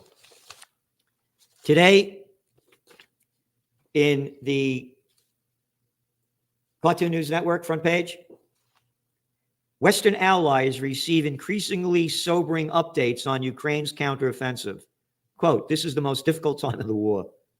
Weeks into Ukraine's highly anticipated counteroffensive. Highly anticipated. Highly promoted by you little bastards with no fucking balls. You little fucking warmongering whores. Yeah, you're the ones. All bullshit. All bullshit. And then you write this crap. Western officials describe Western officials, official pieces of shit.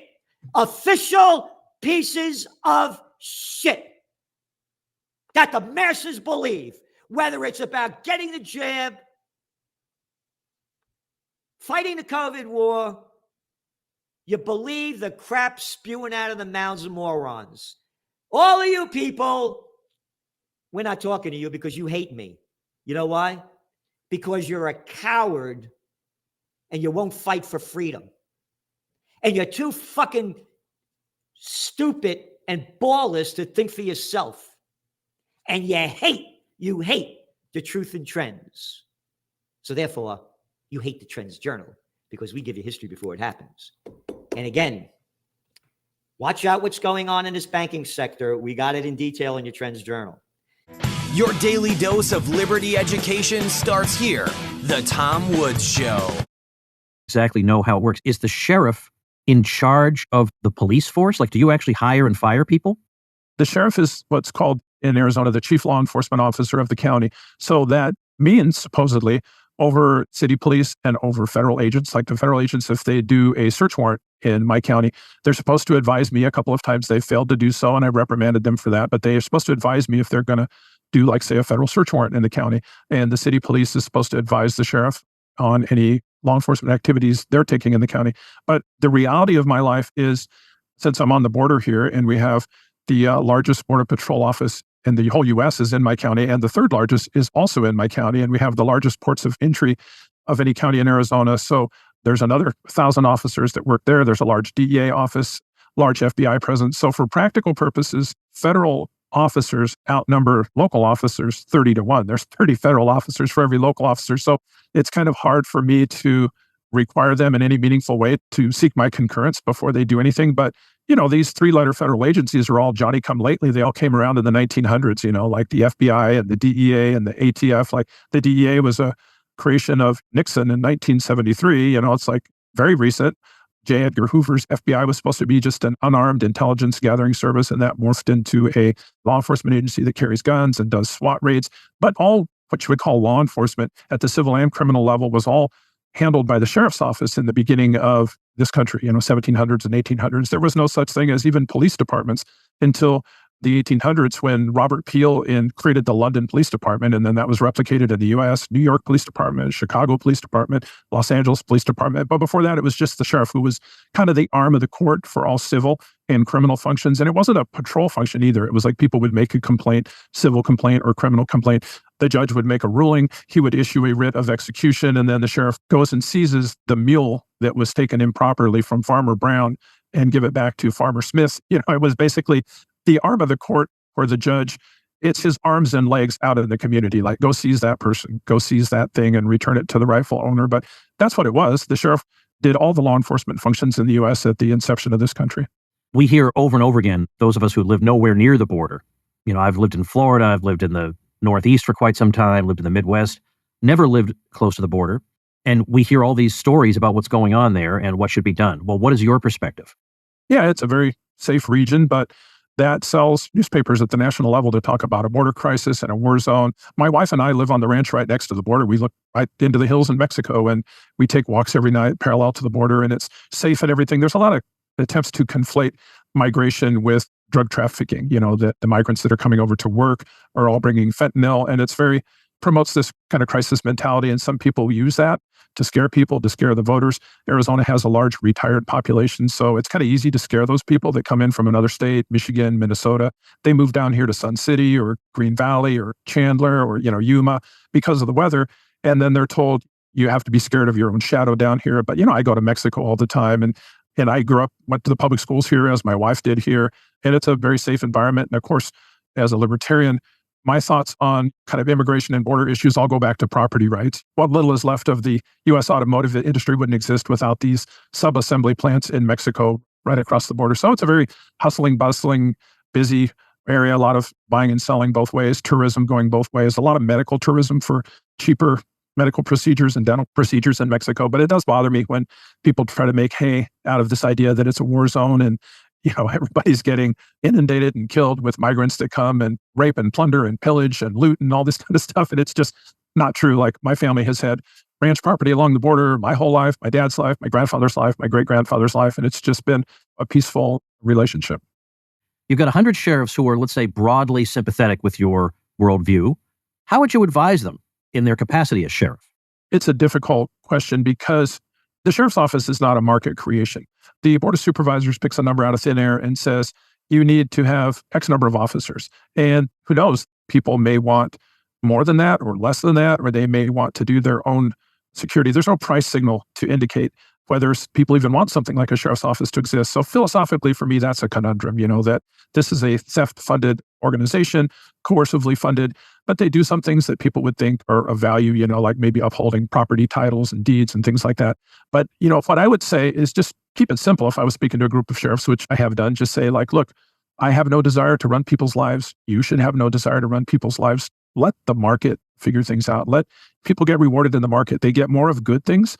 They vote with their dollars. They get more of good things and they get less of bad things. Let's not go out there and pitch a crisis. Unfortunately, that's kind of one of the main strategies of running for a position like sheriff is you need me to go out there and take care of all the problems in the world, all the scumbags and all the people that are going to break into your house and rip you off and run you off the road because they're a bunch of drunk drivers. So unfortunately, that's one of the main ways to campaign. I didn't campaign that way and it worked for me, but a lot of people are pushing for government to expand. I need more officers. We need more overtime. We need newer vehicles. We need better pensions. We need more pay. So I think I would just keep it simple, something along those lines, Tom, and just say we should strive to let people live their lives. That the foundation of this country, free markets, capitalism, let people run their own lives and make their own decisions. Let's get involved as little as possible and just let people make their own decisions. And it also seems to be verging on criminalizing speech. Essentially, what they're saying is that because they're saying that he lied, they're saying that he knew it was a lie. And so by pushing this lie, he committed fraud against the American people. Which is a very, number one, in order to actually prove this, you would have to demonstrate that that he knew it was a lie. And the evidence that they seem to have for that is that a bunch of people around him told him that it wasn't true.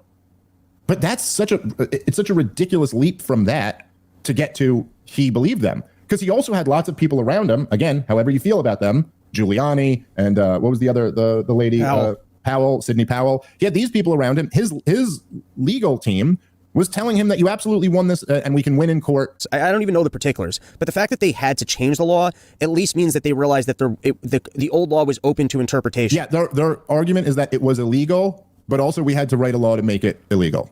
And to make it clear that it was illegal, which means that at a minimum, that sounds to me like an admission that like what he did might have been some Wile E. Coyote bad tricks, but it sounds like it was at least reasonable for a lawyer, probably Eastman, to sit down and go, hey, I think you have a room to do this. Now, should no one have done it? Probably.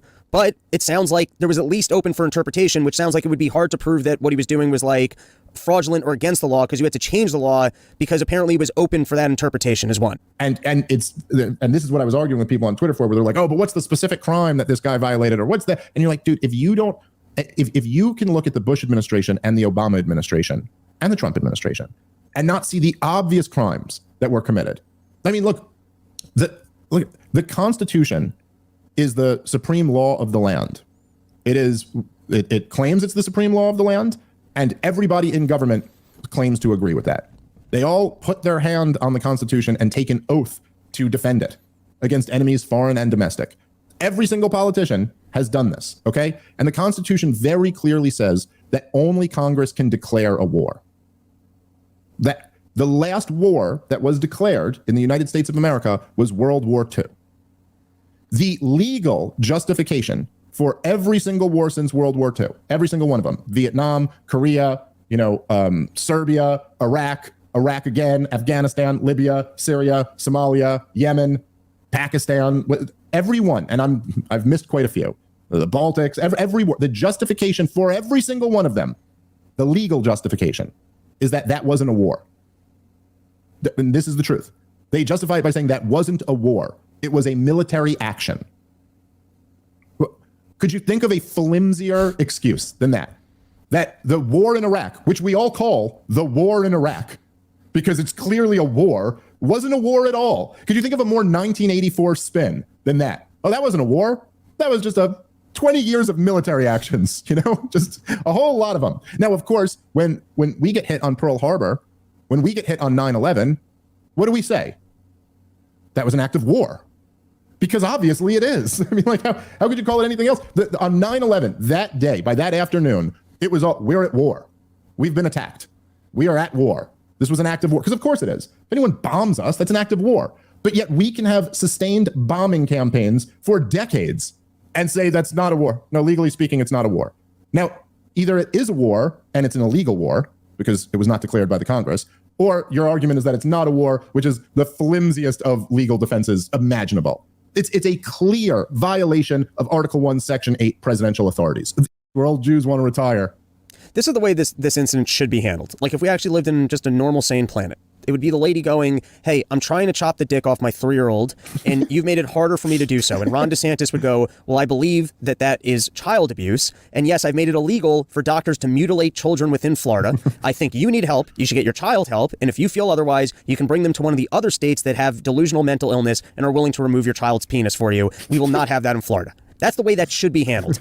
And so in this instance, when a lady lies about the victimhood of the Jews, a guy should be able to go, listen, I know the game that you're playing. You're an evil person for trying to affiliate me with this nonsense. Yeah. Sit down. That's the way that should be handled. But instead, yes. Here's what actually happens is that, and this is what's so crazy about the whole thing, is that DeSantis is up there like, I'm Mr. Woke governor. And then she's like, well, how about being woke on the Jews? And he's like, I'm the wokest.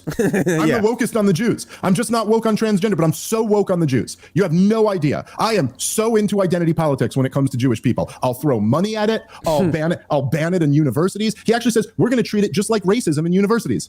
Literally out of his mind, out of his mouth. We're going to treat it just like racism in universities. How about don't treat anything the way you treat racism in universities? I thought that was the whole fucking problem, was that you guys are insane about it. What does it turn into? Well, you know what? We must always support the nation of Israel. And the problem is that there's people on college campuses who are criticizing them. And there's a movement, pushing to boycott them. Because I won't stand for that. There's this government. And you know what we have to do? We have to go after these third world countries that are hotbeds of anti-Semitism. Whoa.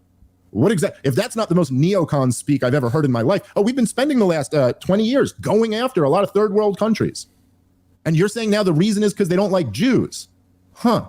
Okay, so is that really what it's all about? Man, just all. Yeah, this really. DeSantis to me is just done. Like he's just a factor or entity in this race. I just have zero interest in hearing another thing from him. Just go back to Florida, and if there's ever a fucking pandemic again, try to be good on that. And yeah, don't let them chop kids' dicks off.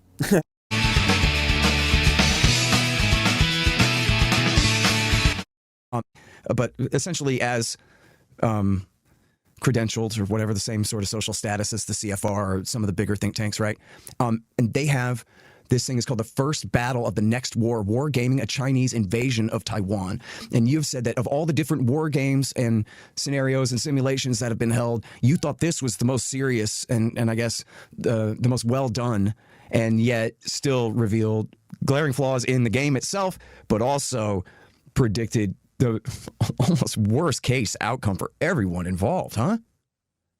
That's right, Scott. I mean, I think we should, all of us who care about U.S.-China relations and who want to prevent, a repeat or even something much, much worse even than Ukraine in the Taiwan context, need to, I think, take a very close look at this game. Yeah, in terms of the fidelity, the effort, the methodologies employed, this is I call it the most serious look at what a Taiwan scenario, how it could unfold.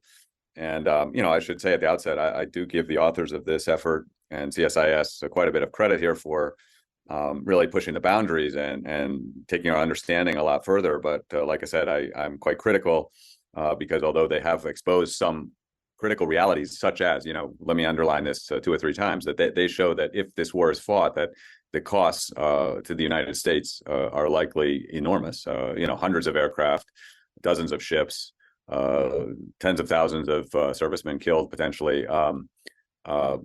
So they have revealed, I think, what Americans have not wanted to think about, which is that this could be, look a lot more like World War II, World War I, in the scale of destruction. So, but I hope we can get more into the details here, because actually, that's what they evaluate as sort of likely. But when you look at the fine print, you see that actually even their estimates of what could happen, that is the worst case. And after all, we should keep the worst case in mind when we take these kind of risks. Now that is really breathtaking and horrifying, honestly. Chinese officers are inculcated with the sense that unification between Taiwan and mainland is really the main focus, the main purpose of the PLA is to achieve unification from day one of the time they joined the PLA. So there's a very fundamental difference. And I think that, unfortunately, that's why this is fraught with risks, primarily for Taiwan, but also very much for the United States.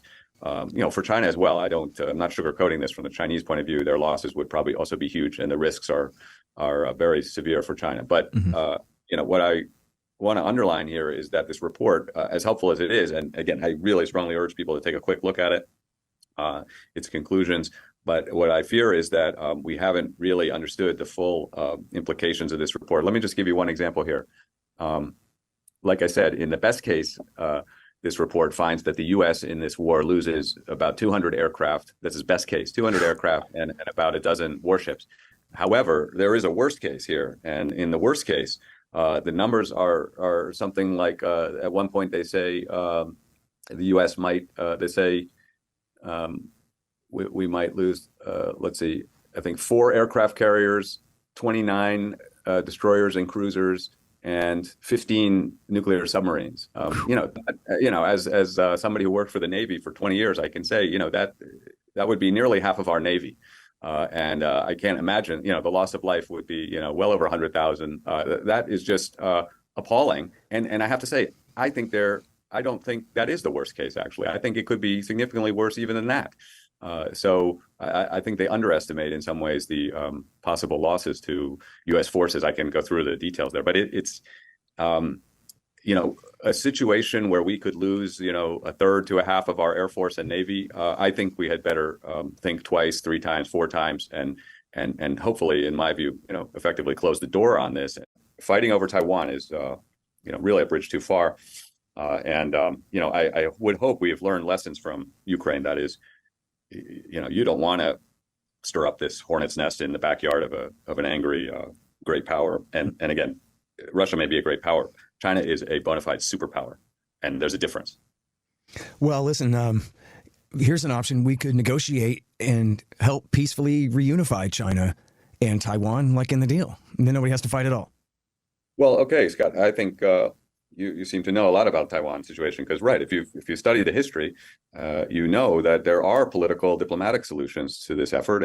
But one absolutely critical takeaway, and here I agree with the writers of the report, they said this is not Ukraine. This is not a situation where, you can continue, you can basically take a hands off and continue to send supplies. That's, seems absolutely not the case. They say, more or less no aircraft or U.S. aircraft or ships are going to reach this island in the case of a Taiwan scenario. It will be totally, subsumed under China's sort of, missile, if you will, umbrella, to the point that, they described, for example, just again, one scenario that they look into, they said that in a couple of iterations, U.S. players in the game tried to send in a few battalions of U.S. troops, Marines and soldiers. And they said these troops are destroyed in the air. They don't even get to they don't even land on Taiwan. They said a couple of thousand U.S. troops killed when their transport aircraft are shot down. And that's the situation. So what the gamers say here is like, look, this is fundamentally different than Ukraine. Everything Taiwan needs in that first month or first few months has to be on the island already. And that, may imply to you some kind of level of unreality.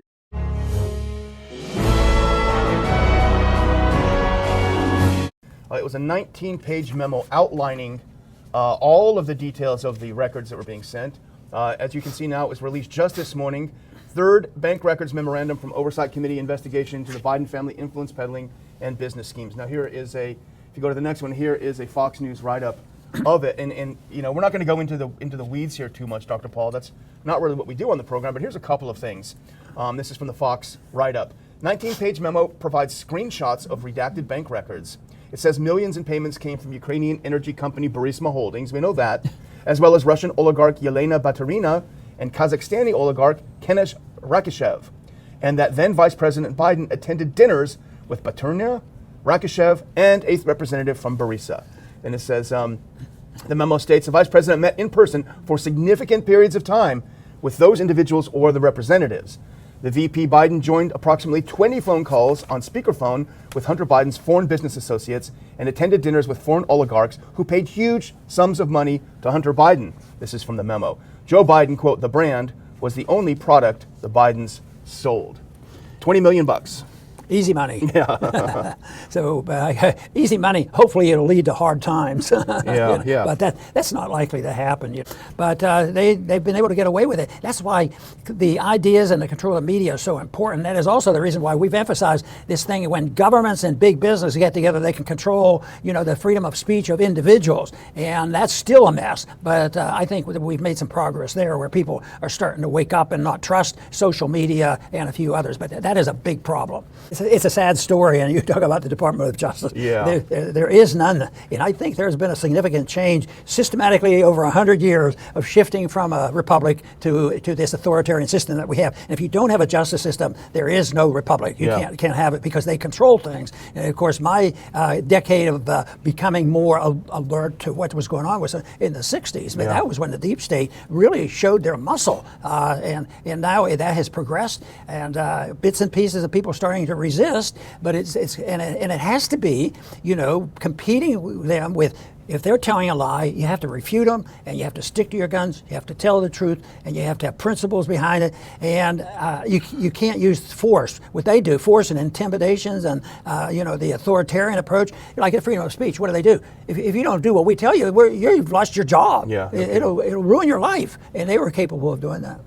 Does Ukraine have compromat on Joe Biden is the question that Professor Abrams asks. Now, he goes through the beginning of the article talking about how many years they talked about how the Russians have compromat on Trump. There was that tape that supposedly that he was involved in, and he was on record with prostitutes and what have you. All of it lies made up by Hillary Clinton's feverish mind. None of it was true. But Professor Abrams is saying, well, in light of all that being absolutely fake, why don't we look at that same idea with the Bidens and with Ukraine? Do they have something on Biden? And I think the question, it can be answered in the affirmative. At least it appears that way. Let's look at this next clip. This is from Abrams' piece. He's talking about the testimony of Devin Archer, and he's talking about Shokin. Now, Shokin, we were just talking about him. He was the prosecutor who was fired when Joe told Ukraine to fire him. So here's what Abrams writes. Archer also testified that Shokin was fired by Joe for not for being a corrupt prosecutor, but for investigating the millions of dollars Burisma was paying Hunter, whom the company owner Mykola Zhukleski said was, quote, stupider than my dog. In subsequent interviews, Archer has even more clearly confirmed that Shokin was fired for pursuing Burisma's enormous payoffs to the Biden family. And he said all of this is well known to Ukrainian officials. Shokin himself released a video, and I watched part of that video, Dr. Paul, directly rebutting Biden loyalists in the American media, in which he explains in detail why Vice President Biden threatened Ukraine's president with holding back critical American aid if Shokin was not immediately fired. If we put the next one on, sorry to belabor this, Dr. Paul, but I think it's a good question. And here's what Shokin said in a video he made just recently. He said, the depiction of these investigations as dormant has nothing to do with reality of the facts.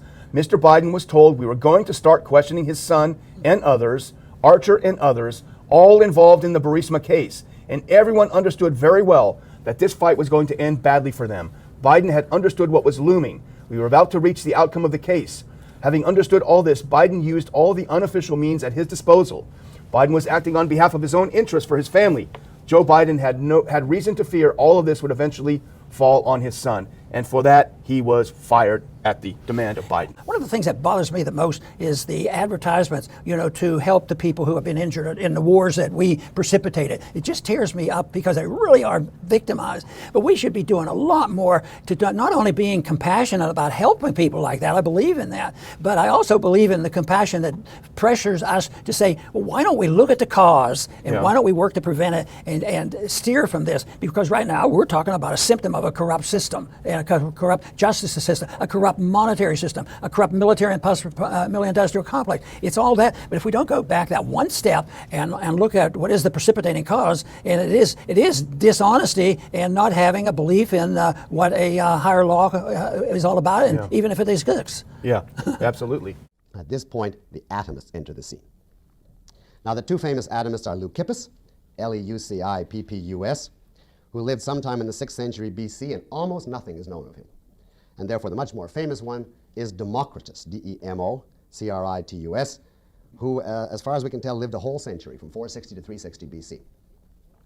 Now, they were also pluralists, these two, the atomist school. They agreed that the world was composed of many elements, each of them by itself too tiny to see, and that all change was merely the mixing and unmixing, the rearranging of these elements. But they said, Anaxagoras' theory is hopeless. What can we do to get out of it? Well, they came up with a theory which was destined to be fantastically influential. They said we have to distinguish two kinds of characteristics which physical things possess. Two basically different kinds of characteristics. The qualities and the quantities. The qualitative characteristics versus the quantitative or mathematical or numerical characteristics. Now, in the qualities were included things like colors, red, orange, yellow, etc. Sounds, loud, soft, etc. Odors, you can think of examples. Tastes, temperatures, warm, cold, etc. Texture, rough, smooth, etc. Those are the qualities. In the quantities are the attributes which are mathematically measurable, and here you see an obvious influence of the Pythagoreans. And they include size, the exact amount of extension of a given particle. Shape, is it triangular or rectangular or what? Motion or rest, and at what rate? Is it standing still or is it moving? And if so, at what rate? And number. Is a thing one particle or is there 10 particles making up a peach or whatever? Those are the big four of the quantity. Size, shape, state of motion, and number. Now, on the basis of this distinction, they said there is only one way out of Anaxagoras' dilemma. And that is to strip qualities from the things in the world altogether. To say that the things in the physical world actually only have quantitative characteristics. Actually only have size, shape, motion, and number. Because they say if you say that qualities, as they have just defined it, if you say that qualities like colors, odors, taste, temperatures, and so on are real, then you've got two choices and it's disaster either direction. Either you have to say some of them are real, but not all. And that's, in principle, the position of Empedocles. Some qualities are real and not the rest. But then the others emerge, come into existence, and go out of existence, and that's forbidden by Parmenides. Or else you have to say all qualities are real. All are equally basic and eternal, and that's Anaxagoras' position, which is hopeless. Well, our only alternative, if we're to escape the disasters implicit in saying some qualities are real or all qualities are real, is to say no qualities are real. We'll say that reality in itself is exclusively quantitative. The various stuffs that make it up in themselves have only size, shape, motion, number. What we call qualities are simply the way that what's really out there affects us. They are merely the subjective effects on human beings, merely the way things appear to us. And if we take that view, they said, we will be able to explain change without violating Parmenides. When wood becomes ash, no new qualities are taking place in reality, because in reality there aren't any qualities at all. The appearance of new qualities is simply taking place in our minds as a result of different rearrangements of purely quantitative particles out there in the world. Therefore, reality consists of a huge, actually infinite number of tiny stuffs or particles possessing only these quantitative features. Now, what will we call them, these particles? Well, each of them is absolutely Parmenidean. It's a little tiny Parmenidean one. It's absolutely solidly packed within any given particle.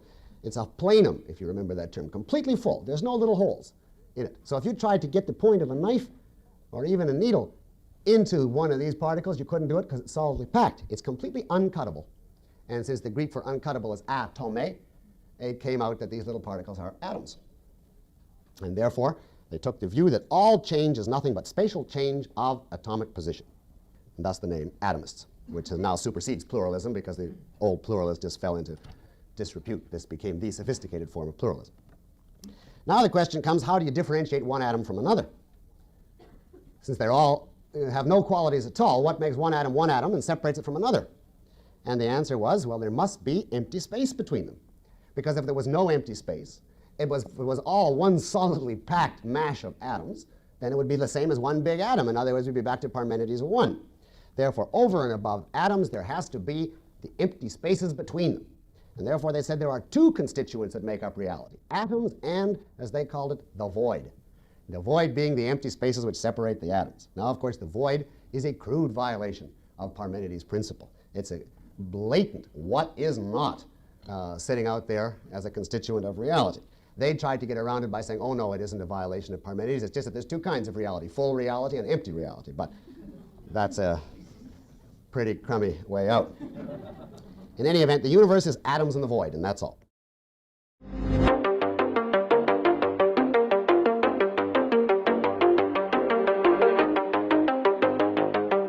So this is a huge story from The Intercept that was published on Wednesday. So the U.S. State Department encouraged the Pakistani government in a March 7th, 2022 meeting to remove Imran Khan as prime minister over his neutrality on the Russian invasion of Ukraine, and this is according to a classified Pakistani government document that was obtained by The Intercept. So the meeting, which was between the Pakistani ambassador to the United States and two State Department officials, has been the subject of intense scrutiny, controversy, and speculation in Pakistan over the past year and a half, as supporters of Khan and his military and civilian opponents jockeyed for power. The political struggle escalated on August 5th when Khan was sentenced to 3 years in prison on corruption charges and taken into custody for the second time since his ouster. Khan's defenders dismissed the charges as baseless, and the sentence also blocks Khan, Pakistan's most popular politician, from contesting elections expected in Pakistan later this year, so he cannot run. And this is huge. Again, he's been saying that the U.S. pressured Pakistan to oust him this whole time. That's what his supporters have been saying, and now this is proof that the U.S. Did. So 1 month after the meeting with U.S. officials documented in the leaked Pakistani government document, a no-confidence vote was held in parliament, leading to Khan's removal from power. The vote is believed to have been organized with the backing of Pakistan's powerful military. Since that time, Khan and his supporters have been engaged in a struggle with the military and its civilian allies, whom Khan claims engineered his removal from power at the request of the United States. The text of the Pakistani cable produced from the meeting by the ambassador and transmitted to Pakistan has not been previously published. The cable, known internally as a cipher, reveals both the carrots and the sticks that the State Department deployed in its push against Khan, promising warmer relations if Khan was removed and isolation if he was not. So, again, this is huge. The document, labeled secret, includes an account of the meeting between State Department officials, including Assistant Secretary of State for the Bureau of South and Central Asian Affairs, Donald Liu, and Asad Majid Khan, who at the time was Pakistan's ambassador to the U.S. The Intercept says that they received this from an anonymous source in the Pakistani military who said that they had no ties to Imran Khan or his party. The Intercept is they published the body of the cable. So really, I just want to go down. So this is a very long, detailed article about this situation that you should all definitely check out if you have the time. So this has been a long time in the works, and President Biden on Wednesday signed an executive order banning American investments in certain technologies in China, marking a significant escalation in the economic war against Beijing. So the order prohibits American venture capital and private equity firms from investing in 3 technology sectors in China: semiconductors and microelectronics, that's one sector, quantum information technologies, and certain artificial intelligence systems. So the order restricting investments in China has been years in the making, as Biden administration officials have been at odds over how far this executive action should go. I know they got a lot of input from Congress on what they were going to do with this. And a Biden administration official said that the order also creates an outbound screening mechanism. And I'm not sure exactly the details of that, but I would assume that applies to, say a company wants new investments in Chinese tech. I think the U.S. government is going to look at it. Biden's using his executive power here. And this is a pretty unprecedented move in this era of U.S.-China relations, since they normalized relations in 1979 and began this very robust trade partnership. That's all being scaled back now. So the U.S. is considering using Australia as a missile testing ground as part of the AUKUS military pact. So AUKUS is a 3-way deal between the U.S., Britain, and Australia, primarily focused on technology sharing with the goal of Canberra acquiring nuclear-powered submarines. The 3 nations have also announced their intention to jointly develop hypersonic missiles. So U.S. Army Secretary Christine Wormuth said that Australia's contribution to AUKUS does not have to be in dollars, and pointed to its vast uninhabited land as a testing ground for hypersonic and other types of long-range precision missiles. She said, quote, "A challenge for us in the United States when it comes to hypersonics or even some of our things like the precision strike missile, which is not a hypersonic weapon but has very long ranges in some of its increments, for us to find open spaces in the United States where we can actually test these weapons, it's a challenge. Australia obviously has a tremendous amount of territory where that testing is a little bit more doable, so I think that's a unique thing as an example that the Australians bring to the table," end quote. So Niger's ruling junta on Wednesday accused France of violating Niger's airspace and freeing terrorists as tensions continue to rise in West Africa after the ousting of Nigerian President Mohamed Bazoum. So the coup leaders shut down Niger's airspace on Sunday to prepare for potential military intervention as ECOWAS has threatened to use force to reinstate Bazoum. So the junta, which is calling itself the National Council for the Safeguard of the Homeland, said that a French aircraft entered Niger from Chad on Wednesday morning despite the ban on air traffic. And they said it deliberately cut off all contact with their air traffic control. And then the French are saying that they denied the accusation. They didn't deny that the flight happened, but they said it had been coordinated with Niger's military. So the junta said that France also unilaterally freed captured terrorists and claimed that the freed jihadists were planning attacks in the tri-border area where Niger, Burkina Faso, and Mali meet. France also denied having released any terrorists. So the Niger coup leaders also reported attacks on Niger military forces, and I saw some reports saying that they were accusing France of attacking them, but according to Africa News and other sources that I saw, that statement did not link the terrorist attacks with the terrorists allegedly released by France. And there is always a lot of fighting going on in Niger, as I've said, as the U.S. counterterrorism effort there has not gone very well, and there's just been an uptick in their whole region, the Sahel region, a huge uptick in terrorists. The U.S. to give the Saudis a defense commitment. So Israeli Foreign Minister Eli Cohen has called for the U.S. to provide Saudi Arabia with defense commitments as Israel is vying for a normalization deal with Riyadh. So, the situation right now, an Israeli-Saudi normalization deal is expected to be a very long way off. I would be surprised if it happened. The Biden administration wants to get it done before the 2024 election, but I'd be surprised if that happened. But Saudi Arabia has been looking to get security guarantees out of the U.S. if it does ever happen. That's what they're saying their demands are. And Israel is saying, yeah, give them these guarantees.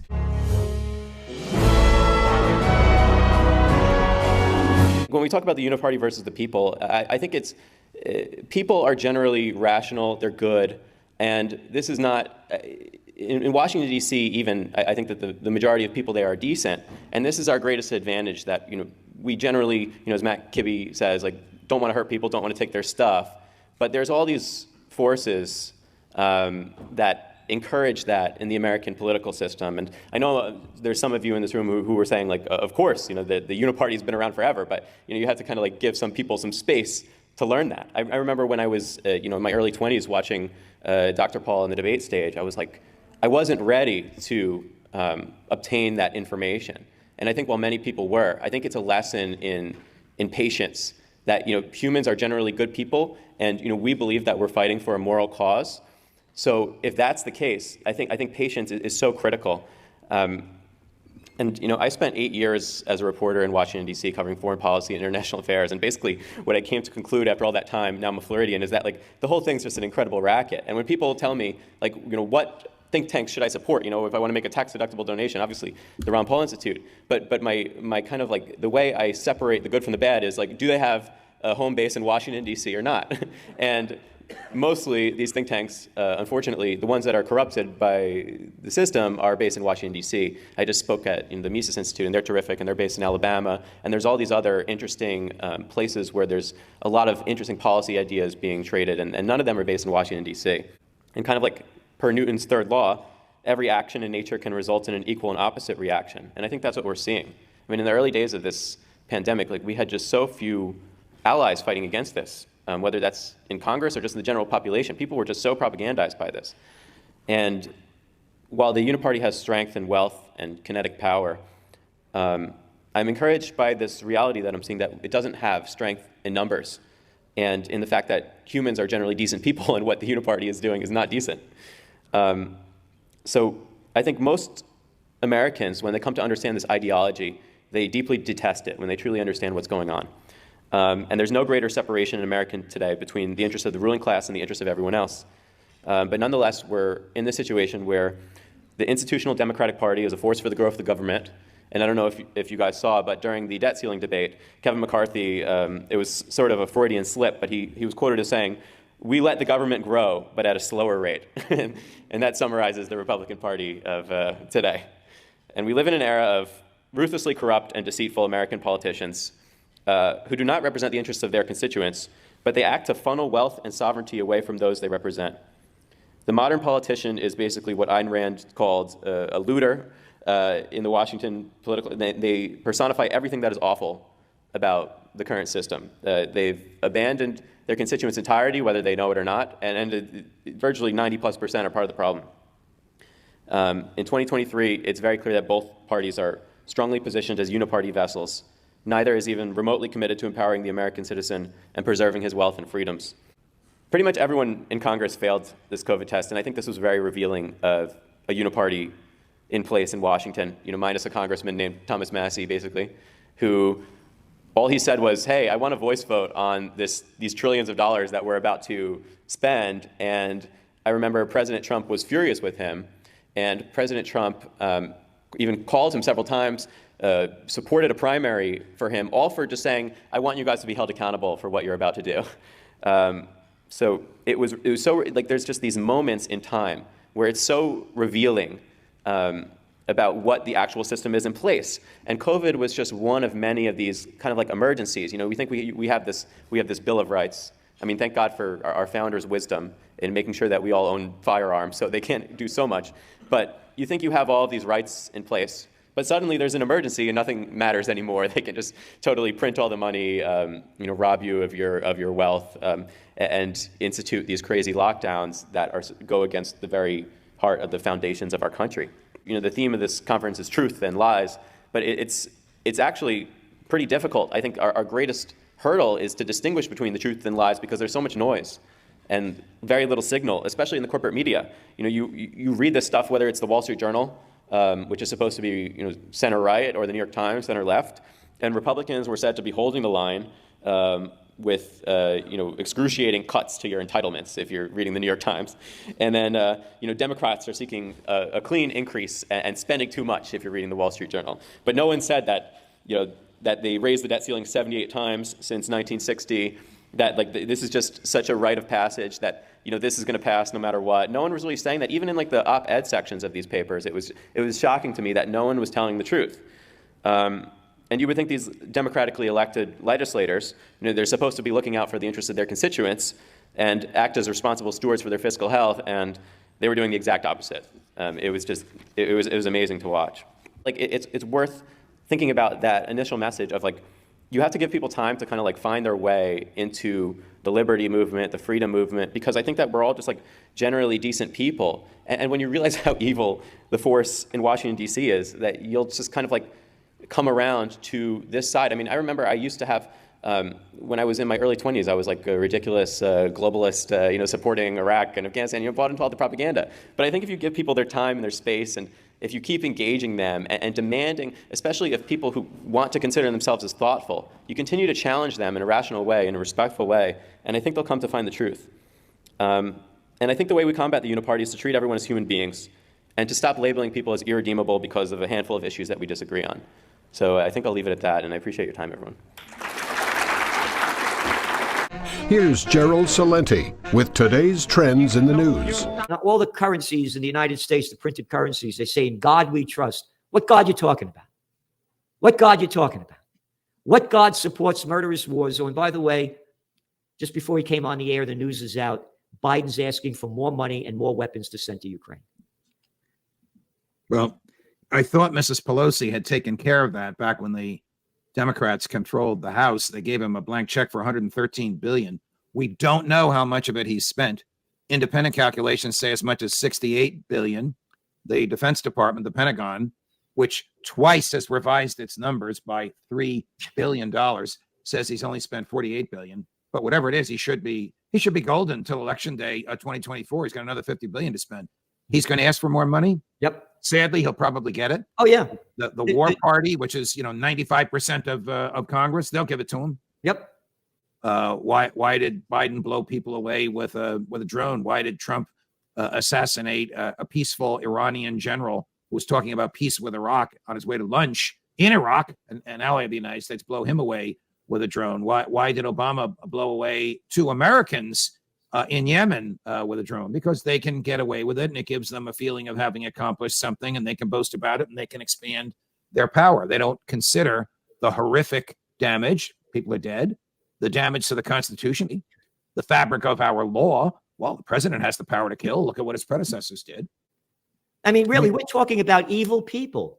This is demonic evilness that when you think you have the right to kill anybody that you want, and people accept this. If you or I did it, why those murderous bastards? Why, how dare they kill people? Only I could kill people. I am the president of the United States. I can kill whoever I want, wherever I want, whenever I want. And I'm sane. I'm not demonic. I'm not evil. We have evil, demonic people. What you are expressing about these people is evil and demonic. Yes, there's no question about it. And what you have said, they have done, and they do it in secret. You know, when Barack Obama killed Anwar al-Awlaki and his son, the father was born in New Mexico. The son was born in Virginia. They were sitting at an outdoor cafe in Yemen, and they were vaporized like that. And Eric Holder, I may have said this on your show, I don't remember. Eric Holder had prepared a legal memo justifying the killing, and somehow the memo was leaked to NBC, and then somebody at NBC sent it to Fox, and I looked at it, and I went on air and explained it. The memo was based on the right of the police to shoot at bank robbers when bank robbers are shooting at them. What? What does that have to do with killing somebody who's innocently walking down the street? That would have flunked a first-year law school class. That's how pedestrian, unsophisticated, and inept this legal theory was by which Obama killed people. Trump used the same theory. Biden used the same theory. Unless people are prosecuted when they violate the Constitution, like the FBI spying using illegal software, the FBI spying on foreigners and then on the Americans to whom the foreign persons speak, unless there's a consequence to this, the government will keep doing it. The FBI unwittingly investigates itself. The FBI, you can't make this up. Before we go into this, the FBI, and I say this over and over again, tell me the great things that the FBI has done in our entire lifetime. Tell me one thing. I can't. I can tell you about the stings they've done. I can tell you about the innocent people they've entrapped. I can tell you about the tens of millions of Americans on whom they've spied. I can tell you about their regular, consistent, systematic violation of the Constitution. You know, by the way, they just pardoned these guys that they from Newburgh. Do you know about that one? They sent this murderous guy there to go talk these guys into doing it. Correct. Well, that's what they do. They love to find a loner, a lone wolf, a person disenchanted with society, and that either one of them undercover or somebody that they're prosecuting, doing favors for them undercover, talks the loner into doing something evil. And then they'll give him a barrel of a talcum powder and tell him it's explosives.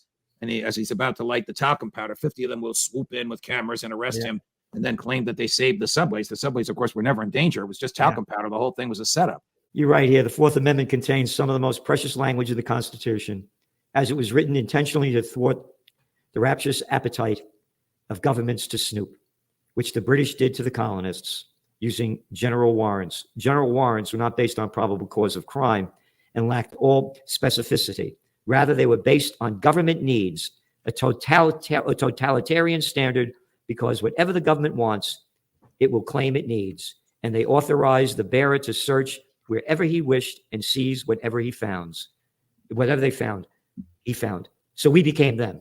We have become them. And the general warrants were issued by a secret court. Secret court in London, 1766. Secret court in Washington, D.C., 2023, FISA. General court in London, search where you want, seize what you find. General warrant out of FISA. One FISA search warrant authorized surveillance of all Verizon customers.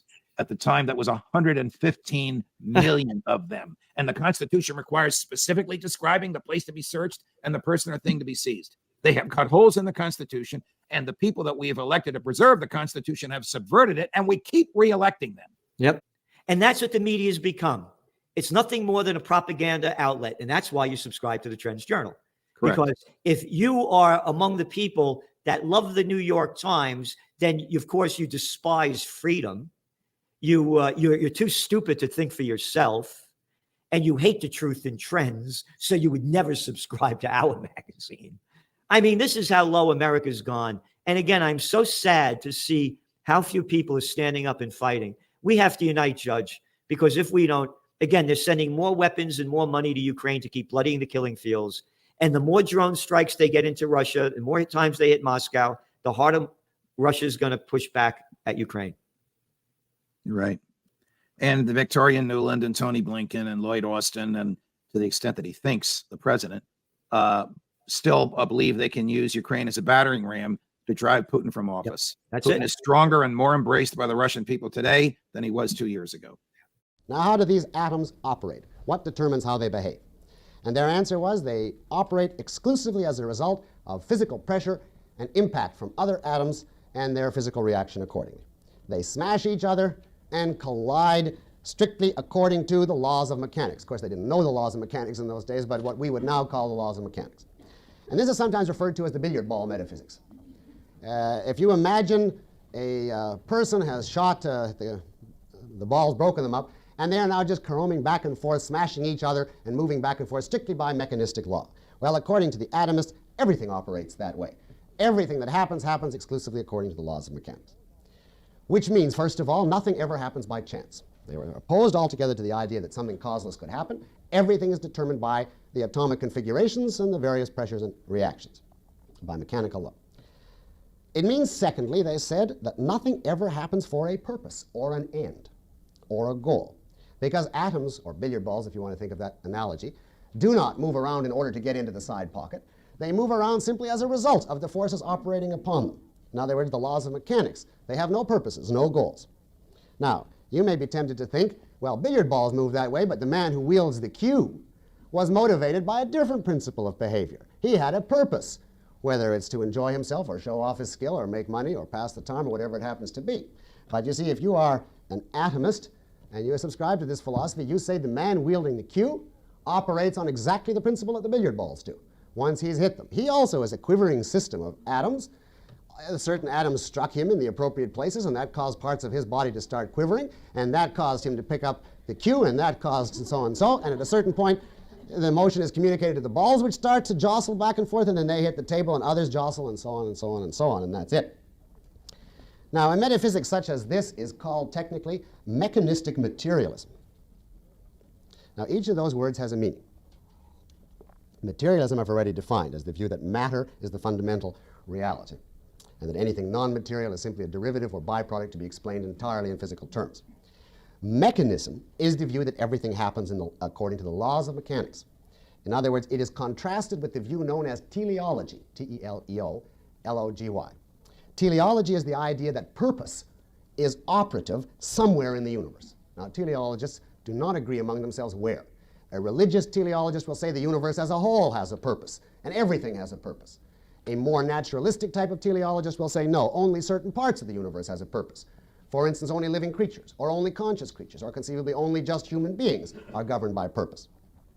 But in any event, the mechanists deny purpose on any level, anywhere. There simply is no such thing. Purposeful behavior is a myth. That is the essence of the meaning of the metaphysics of mechanistic materialism. And these are the first mechanistic materialists in history. Now, since this is put forth as a metaphysics, it encompasses everything, and therefore including man, as I've just indicated. It follows, therefore, that man is governed by strict, rigid determinism.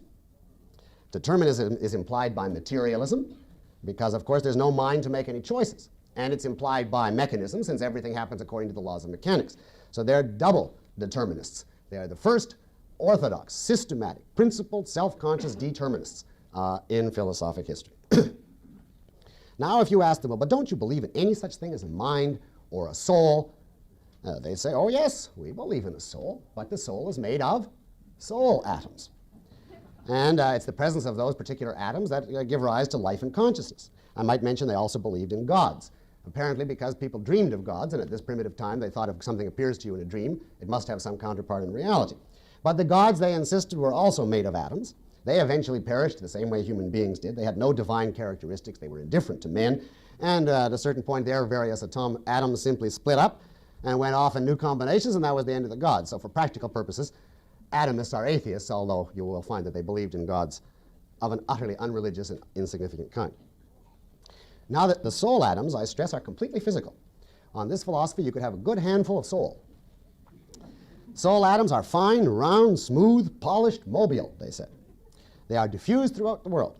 When a cluster of them enter a combination of grosser atoms and start quivering, then you have a living, or, if it's appropriately organized, a conscious entity. Consciousness is nothing but a quivering of the soul atoms. Periodically, you have a slight deficiency of them. A few of them exit. That's called going to sleep. Sometimes there's a sudden exodus during the day. That's fainting. And at a certain point, all of them leave permanently. That's dying.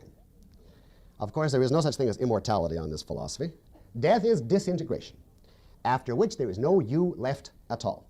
Your various atomic constituents wander off according to the laws of mechanics to take part in new combinations, and you are obliterated, and that's the end, since you are simply the combination. So much for the metaphysics of the atomists.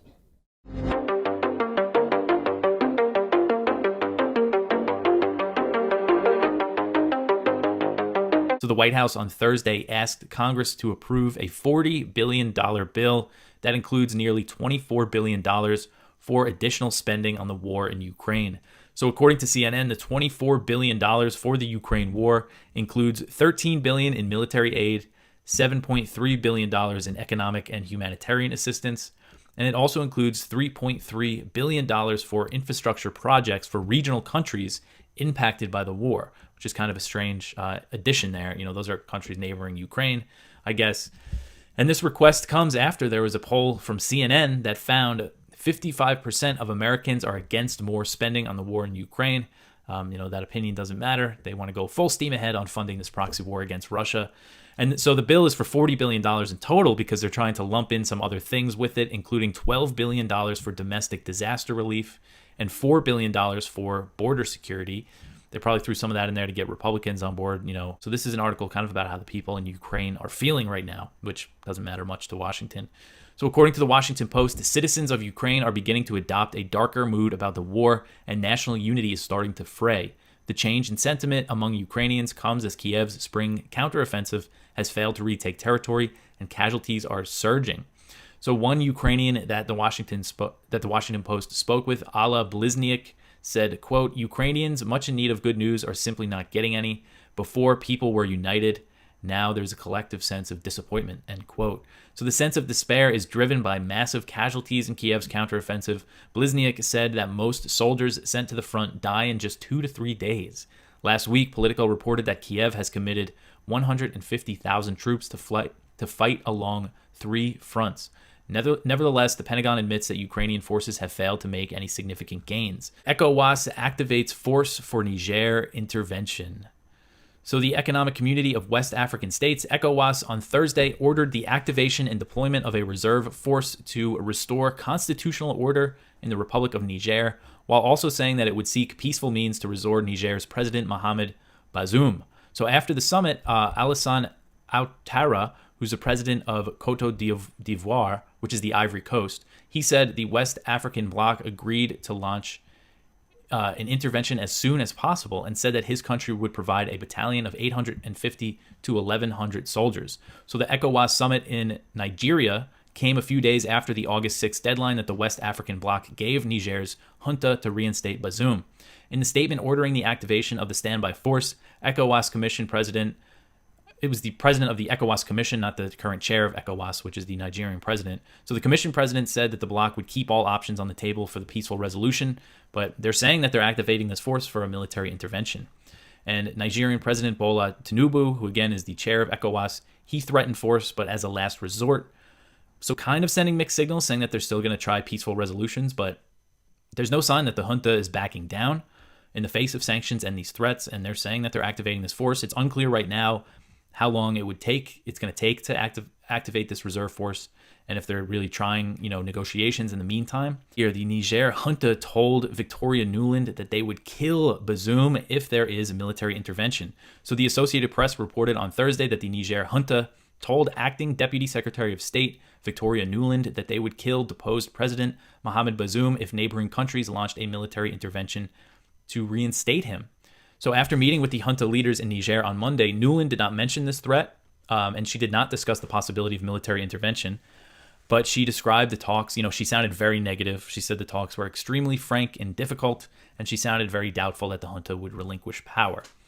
So the U.S. and Iran have reached a deal that will free 5 Americans in exchange for the U.S. releasing some Iranians and granting Tehran limited access to $6 billion in frozen Iranian funds. So sources told the New York Times that the negotiations had been going on quietly for 2 years. So prisoner exchanges have typically been kept separate from other issues between the U.S. and Iran. There's been prisoner swaps. The Trump administration did a prisoner swap with them even after they pulled out of the Iran nuclear deal. So as part of the first step in this agreement, Iran has released 5 Iranian-American dual citizens from prison. They put them on house arrest at a hotel where they're going to spend a few weeks before flying to the U.S. And most of them were jailed over spying allegations.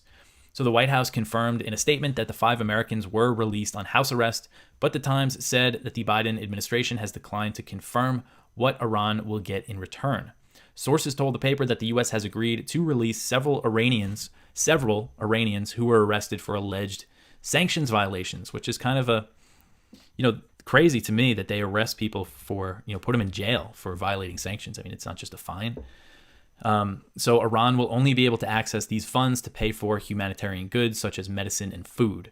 So tensions have been soaring between the U.S. and Iran in the Persian Gulf as I've been covering the U.S. military buildup there. 3,000 U.S. Navy sailors and Marines just showed up. These tensions over these oil tanker seizures that really, the current round of tensions started when the U.S. seized an Iranian oil tanker and forced it to go to the U.S. It wasn't an Iranian oil tanker. It was a tanker carrying Iranian oil that was headed to China. The U.S. made them go to the U.S. And they want to take the cargo.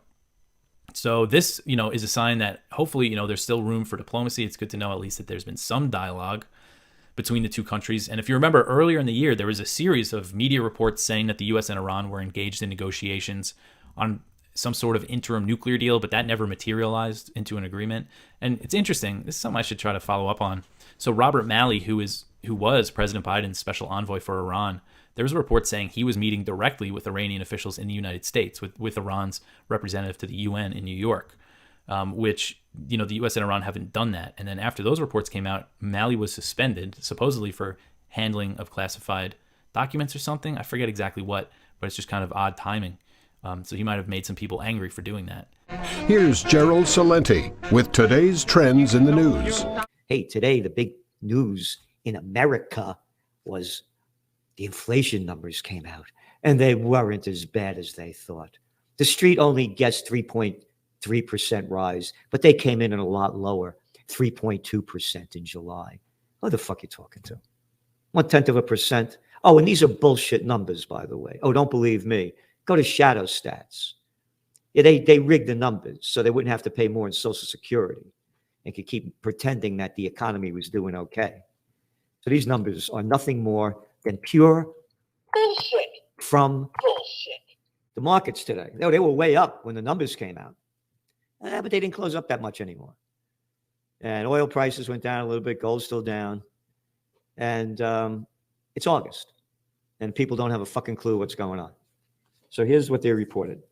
Annual inflation slowed more than expected, a welcome sign for consumers. You know what that is? Bullshit. Who have been grappling with high costs. Oh, now everything is okay. You've been grappling with high costs, and now the numbers didn't come in that high. Hey, fuckface, how about everything that went up? How about autos? What it cost? How about what it cost to buy a house, to rent an apartment? On and on and on. While July's annual inflation was higher than June, it's still a sizable drop from the 8.5% reading 1 year ago. You ready? Nearly all of the monthly inflation came from shelter costs. Shelter costs? Who the fuck are you talking to? Shelter costs. Oh, you mean shelters for homeless? That's what they call when you used to own a home. Now it's a shelter. Renting an apartment, that's a shelter. This is the fucking bureaucrats that throw this shit out that they teach you to swallow in kindergarten. Time to take a nap. Okay, yeah, I'm not tired, but I'll take a nap. You told me to. And it keeps fucking going on. Shelter costs. Go fuck yourself. You go to your Trends Journal this week. Credit card debt off the fucking charts. Defaults going on and on and on. All this is nothing more than mainstream. So here you go. Increases. Motor vehicle insurance. Hey, what did we say about insurance going up? No, that's only up 17%. Oh, but butter went down 1.1%. Food from vending machines. Who the fuck would eat food from vending machines? Well, the people in blimpitis. That went up 14%. Motor vehicle maintenance repairs. Hey, there's a guy. This is the fucking fat fuck that wants to steal more of our money and saying how we have to fight in Ukraine. When this fucking guy, they wouldn't make a paper bag big enough to put him in to fight out of. That's Chris Christie, the scumbag from New Jersey. What exit? Well, that fucking guy, it's any exit you turn off, you'll see him. Anyway, motor vehicle, we've been saying this. We've been saying, how long have I been saying all this insurance costs are going up? Frozen fruits and vegetables. What are you eating fucking frozen shit for? That went up 11%, 11.8. Leased cars, 10%. White bread, 10.7%. Sugar and sweets, 8.9%. Rent and primary residence, 8%. But televisions went down 10.9%. And major appliances, 9.9%. Who gives a fuck about that? Again, the prices went way up. They went way up. They're not coming down that much. You ready? CNBC. 2023 rents in Manhattan hit a new high in July. The average monthly rent was $5,588, up 9% over last year. Isn't that great? Shows traders expect the central bank to cut interest rates multiple times in 2024. No shit. They do it all the time. It's the presidential reality show, and you've got to be a fucking stupid moron to see who's running the show and that they're not in control. This is the current Fed head. The former Fed head, Yellen, is our Treasury Secretary. I mean, could you believe this, Ms. Facha Ruth? Oh, you people tell me watch your language. Fuck you. Fuck you. Swallow their proper bullshit. Get this in your head. When you're in the fight for your life, there is no proper language that you use. The proper language is, don't fuck with me. You got it? And all you little clowns up there, where the fuck were you for the peace rallies? How come you're not putting your money where your heart and mouth is? Private equity offers discount fees as deal-making drought deters investors. Deal-making drought. Fucking no deal-making drought. The scumbags, the fucks that brought those interest rates down to zero to fight the COVID war, allowed the bigs to get bigger and all these deals made, buying up everything, as we wrote about continually. And you had merger and acquisition at an all-time fucking high in 2021. Yeah. Wonder why it can't come up with more dough. You know why I'm so upset? Because I'm an American patriot. And I love this country. And it breaks my heart to see how it's being destroyed in front of our eyes. Is America corrupt? From scandals to systems evaluating government corruption in 2022. The countries most corrupt, they rate Mexico. Right there with them, tied, the United States. 74% of the people say it's a corrupt country. You got it. Oh, Russia doesn't even come in here. Biden asked Congress for additional $24 billion to spend on Ukraine war. Isn't that great? Isn't that great? The U.S. beefs up its military presence in the Gulf in the wake of confrontations with Iran. Yep. This week, the U.S. beefed up its presence by sending more than 3,000 troops and soldiers on 2 warships. And then Iran commented, what do the Persian Gulf, the Gulf of Oman, and the Indian Ocean have to do with America? What is your business being here? Iranian Armed Forces spokesman, Brigadier General, whoever his name is, Shekarachki, said this week over the U.S. buildup. He's 100% right. What the fuck are we doing over there? What if Iran was down the Gulf of Mexico? What if China was off the coast of California and Russia's going up and down the coast of New York? Oh my God, how could we allow that? What the fuck are we doing over there? I'll tell you what the fuck we're doing over there. We got demonic, evil people running and ruining the world. Your daily dose of liberty education starts here. The Tom Woods Show. There really are neocons out there who really still think that was a good idea. Well, neocons think that some British Tories do, but I think in the case of the neocons, it may reflect their anger at the Nazis in World War II, which they typically read back into World War I or the Franco-Prussian War or maybe the Napoleonic Wars. And Matt Continetti echoes their sentiment. There was a piece I remember a few years ago by not Jacob Siegel, his father. Jacob Siegel is the one who attacked me in Tablet, Fred Siegel, going after Mencken for being on the side of Germany in World War I after knowing that the Kaiser was going to invade the United States in 1909 or some date like that, because the Germans had contingency war plans, as did all the belligerents on both sides, as did the United States. So they thought they were going to act on this to invade the United. But their view of World War I is that it's sort of a prelude to the final solution or something like that. What I thought was remarkable was the moronic treatment of America First, which was associated with the far right. Most members of America First were on the political left. They were not on the right. But there is this myth within the liberal establishment, which the neocons took over, that, well, Charles Lindbergh was sort of a conservative, but others like Wheeler, Bora, Chester Bowles, Hamilton Fish, who was an early civil rights leader, were clearly not on the right. They just were upset about America's being pushed into World War I, which turned out so badly. But also, I don't know the political views for sure of somebody like E.E. Cummings or Sinclair Lewis, but I can't imagine they were super right-wing. Maybe I'm wrong. No, they were not. And there is a lot of scholarship, for instance, Wayne Cole's book, and a lot of work done by Justice Donaghy discussing the politics of the American. This is known. You know, if you go on Wikipedia, you get every kind of American left liberal lie at America First, as you do about McCarthyism, which is something else I point to. And in this respect, the woke left simply is taking over the tradition from the older left, the anti-communist left, which saw McCarthy as at least as bad as Hitler, and also violently attacked the America First movement. I suppose the communists would not be that critical because the Soviets were in alliance with the Nazis during the period that the America First movement was operating in the United States. Incidentally, on this question of McCarthy, I remember for years and years being told that Stan Evans, M. Stanton Evans, was working on his big masterpiece on that subject. Then it finally came out.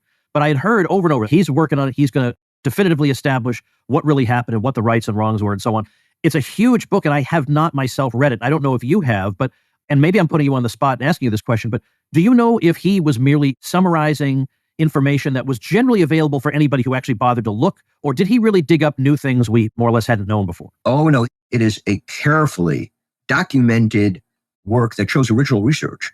For instance, I thought I read just about everything on the subject, but then he discusses McCarthy's accusations against the Fort Monmouth, the Communist Front, and there really were people there who were openly sympathetic to the Soviet Union and in that military base. He may have exaggerated the extent to this, but where there was smoke, there was usually fire in the accusations that he made, even if one can deplore his drinking habits or histrionics, which, by the way, Stan Evans tries to show that his vices have been somewhat exaggerated. But most of his accusations were justified, and particularly when it came to security clearance.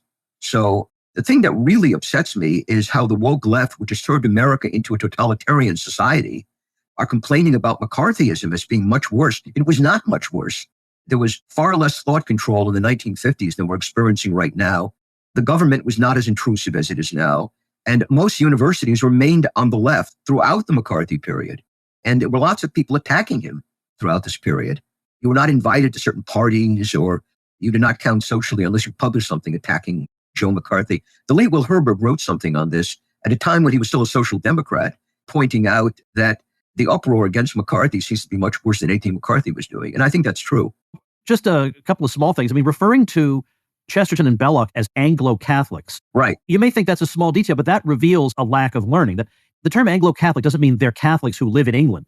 Anglo-Catholic is a term used to describe a movement within the Church of England. Right. Where they have theological views that are closer to Catholicism. That's what that is. That's not, so they're not Anglo-Catholics. That was one thing. Also, I expect very little from the left when it comes to summarizing what my intellectual influences have had to say. But the same goes true for neocons trying to describe them. So even, I think on some level, Continetti knows he's supposed to at least grudgingly appreciate somebody like Ludwig von Mises, even though he was very harsh and uncompromising compared to the real-world, nuanced Milton Friedman. But nevertheless, he tries to summarize Mises' argument. Now, Mises' argument about why a socialist central planner can't accomplish his task is that there aren't any prices in the means of production. So therefore, you literally cannot economize because you can't make a choice between one course of action and another, one production process another, because there's no common unit to compare them. So you don't know if you're wasting resources, if you're doing well, if you're doing badly. There's no way to know. And his summary of this is Mises thought that nobody could account for all the variables in an economy. That is not his point. Mises said even if you could account for all the variables, if you don't have a common unit to judge different courses of action, all that knowledge about the different variables doesn't do you any good. So that's one. So he hasn't read that. Then also saying that Ronald Reagan was reading Mises in college when Mises had not been translated into English by then. And much as I can respect Ronald Reagan on some levels, I am doubtful about his foreign language skills, Paul. I am not one of these Vox Populi, Vox Dei people. I think the masses are equally to blame for the situation that we're in. But at the same time, if I had to choose between the gender studies department at some university and 100 people chosen from the next town over, that's not a problem for me at all. And also, I do think that on some of the big issues that we're very deliberately and not coincidentally not really supposed to argue about, namely foreign policy, you can argue about it, but only within certain parameters. You can argue about the Supreme Court a little bit, but we all understand that the job of it is to carry on the social revolution through other means. The masses tend to be better on those sorts of things. They tend to be better on social policy, I think. It's harder to trick them into falling for dumb guy gender theory. And so I can see arguments on both sides. I do not see the argument for an enlightened elite needs to run society, because in almost every case, the enlightened elite that identifies itself and then puts itself in that position is always unworthy of it. Someone sent me a clip from Joe Rogan's podcast where he and Joe were talking about me, and Jordan seemed to be talking about me as like a cautionary tale, like look what can happen to somebody. And Joe said something like, "Oh, I still have hope for Sam." And they're, in my view, they're in this contrarian echo chamber, right? Where, you know, mRNA vaccines are terrifying. COVID was no big deal. January 6th was maybe a non-event, right? The libtards are trying to ruin everything. And there's a whole picture. We're at least living in the same world as like Joe Rogan and Jordan Peterson. You know what I mean? And then there's people like Sam Harris who somehow are still off in this other world. And I'll be the first to admit, I don't understand how they're there. You know, I don't get it. And I know he clearly doesn't understand why we're here. But so when you try to kind of work through these things, it's funny that from their perspective, it's kind of like, oh, you guys were broken by COVID. And we're like, no, you were broken by COVID. And it is somewhat interesting to see how the people in our world, like I'll go hang out with Joe Rogan and he just looks great and he's happy and he's in great shape. And he's like, dude, I opened this comedy club. It's the biggest comedy club in the city. Oh, we're doing this with the podcast. We're doing this. Everything's great. I'm going to hit the gym. I'll meet you later. We'll get lunch. Then we'll go do shows. It's like this great thing. And everyone in that other world looks like they're shriveled up and dying. It does kind of add to the idea that we're not the ones who were broken. But in the world we're living in, we're like, oh, wow, it's pretty much concluded that the entire response to COVID was wrong.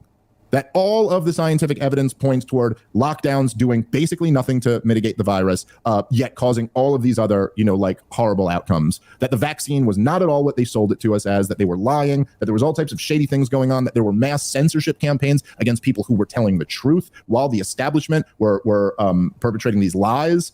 That seems so obvious to us. But they're existing in a world where like, nope, we did it all right. It's kind of baffling to see. Ukraine is the undercard. It's the undercard because the Chinese who are funding the Russian aggression against Ukraine are watching. And if we cut and run on Ukraine, the next fight is going to be in Taiwan. And there, it's not going to be us just supplying weapons. It's going to be American men and women who are going to be sent 3/4 of the way around the world to fight there. And they're going to have to fight there not only to protect the freedom of Taiwan, but for those who don't care about that, be practical. 2/3 of the world's semiconductors are produced in Taiwan. Everything that runs our cell phones, our computers, our automobiles, and just about every other element of American life now will be controlled by the Chinese Communist Party. I don't think that's... Let's pause right here. So if you didn't catch that, Chris Christie has just come back from Ukraine. They had a reinforced airplane, I guess, that was strong enough to carry him over there. And this is now his justification for why we must support the war in Ukraine, because this is the undercard, and we're getting ready for the main event. This, to me, is one of the most hilarious defenses for the war in Ukraine. You see, we got to fight this war because of this other war, which, mind you, has not started yet. But is just going to. Just take that as a given. It's going to. China will be invading Taiwan. And when that happens, by the way, we're not just sending weapons. We're sending U.S. military. This is going to be a direct war with China. We're going to war with China. And so the only way to stop us from going to war with China is to go to war with Russia in Ukraine. You got that, Rob? That is actually their defense for this war. Let that settle in for a second. Because we have this next war, which hasn't happened yet, means actually a direct war with China. So we have to go to war with Russia. Even though the war with Russia is pushing Russia and China into each other's arms. Don't let that fuck with you. Any thoughts? Yeah, it certainly seems like not bleeding up our own resources and not being at odds with the Russians would make it easier to oppose China. This is their new talking point, is that if we let Russia get away with this, then China will have the balls to go take Taiwan. And I think they also somewhat realized that when China didn't back us up on this one, that maybe China was playing a game of, if the U.S., if this is very costly for the U.S. and Putin is successful because we didn't get their back, then it's going to be harder for anyone to oppose us when we do take Taiwan. But that makes it a strategic error. Like, it was a strategic error from the outset, the same way, like, you know, if Iraq and Iran were natural enemies and you were truly concerned with Iran, it would have made sense to, take out Saddam Hussein if you were truly concerned with Iran. And so in this case, if your real concern was China, then you probably really wanted to be on good terms with Russia. That was a strategic error. And at the moment, you get a lot of people who are dying. So why not just stop the dying, and then we'll have more resources, and then we'll deal with the China thing. That sounds which hasn't happened yet, by the way, which is all just speculation. It sounds like you'd be in a better spot for trying to deal with that. Go ahead. Well, that's why Chris Christie is actually on MSNBC and doing his job well of pitching the Ukrainian war. And you can go appeal to those old school Republicans. Isn't it a great fucking thing where it's like, oh, we have a two-party system, and yet this guy who's running for the Republican nomination can just go on to MSNBC and say everything they completely agree with. Like, okay, yes, you're right there with the Democrats. Congratulations. Here, let's play the end of this clip. It's a place that we want to be in from a practical, economic, or technological perspective.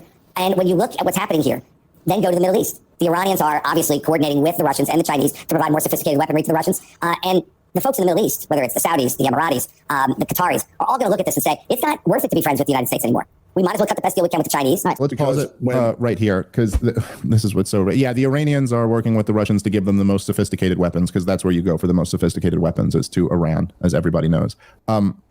So this whole part, it's like, yeah, but this is all just spin. I mean, can't you obviously look at this from the opposite perspective, where he's like, well, look, the Chinese are working with the Russians. They're funding this war there. The Iranians are coordinating with the Chinese and the Russians, and they're all trying to get more weapons in on Russia's side. And look at all these other players like the Saudis and all these guys who are now, they're kind of open to like, oh, maybe we'll join this community. And it's like, okay, right. But what's the other way to look at that? Is that, oh yeah, our policy of fighting a proxy war against Russia has actually pushed all of these countries to work more closely together. And perhaps our policy over the last, over the last 50 years of just demonizing and doing everything we can to undermine Iran, yeah, that's put them in a position where when some other people are grouping up against America, they're probably going to want to jump in. And perhaps the last 20 years of just catastrophic wars throughout the Middle East have put a lot of Middle Eastern countries in a position to go like, oh yeah, maybe we'll jump over on this side. And perhaps if the Saudis are this willing to drop us, maybe we shouldn't have been propping them up for all of these years. Maybe we shouldn't have given them a war of genocide in Yemen and backed them up and refueled their fighter planes and done all of this stuff for them.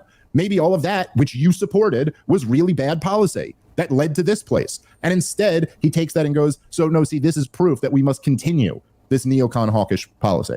That's all it takes. This guy is a corrupt politician, always has, always was, and it's unbelievable that they'll even, and a failed politician at that. I mean, what did he pull at 2% the last time around? Yeah. And I guess this is the best they got to try and parade the neocon talking points. Well, they need someone who's going to be a pit bull attacking Donald Trump, and so that's what they got here. Where does his payday come from? Like, at the end of the day, like, where does he actually, get to write another book on the tail of Donald Trump, and it just gets bought by someone for a shit ton of money? Like, where does the payday actually come from for this shit? I don't know, but it's coming from somewhere.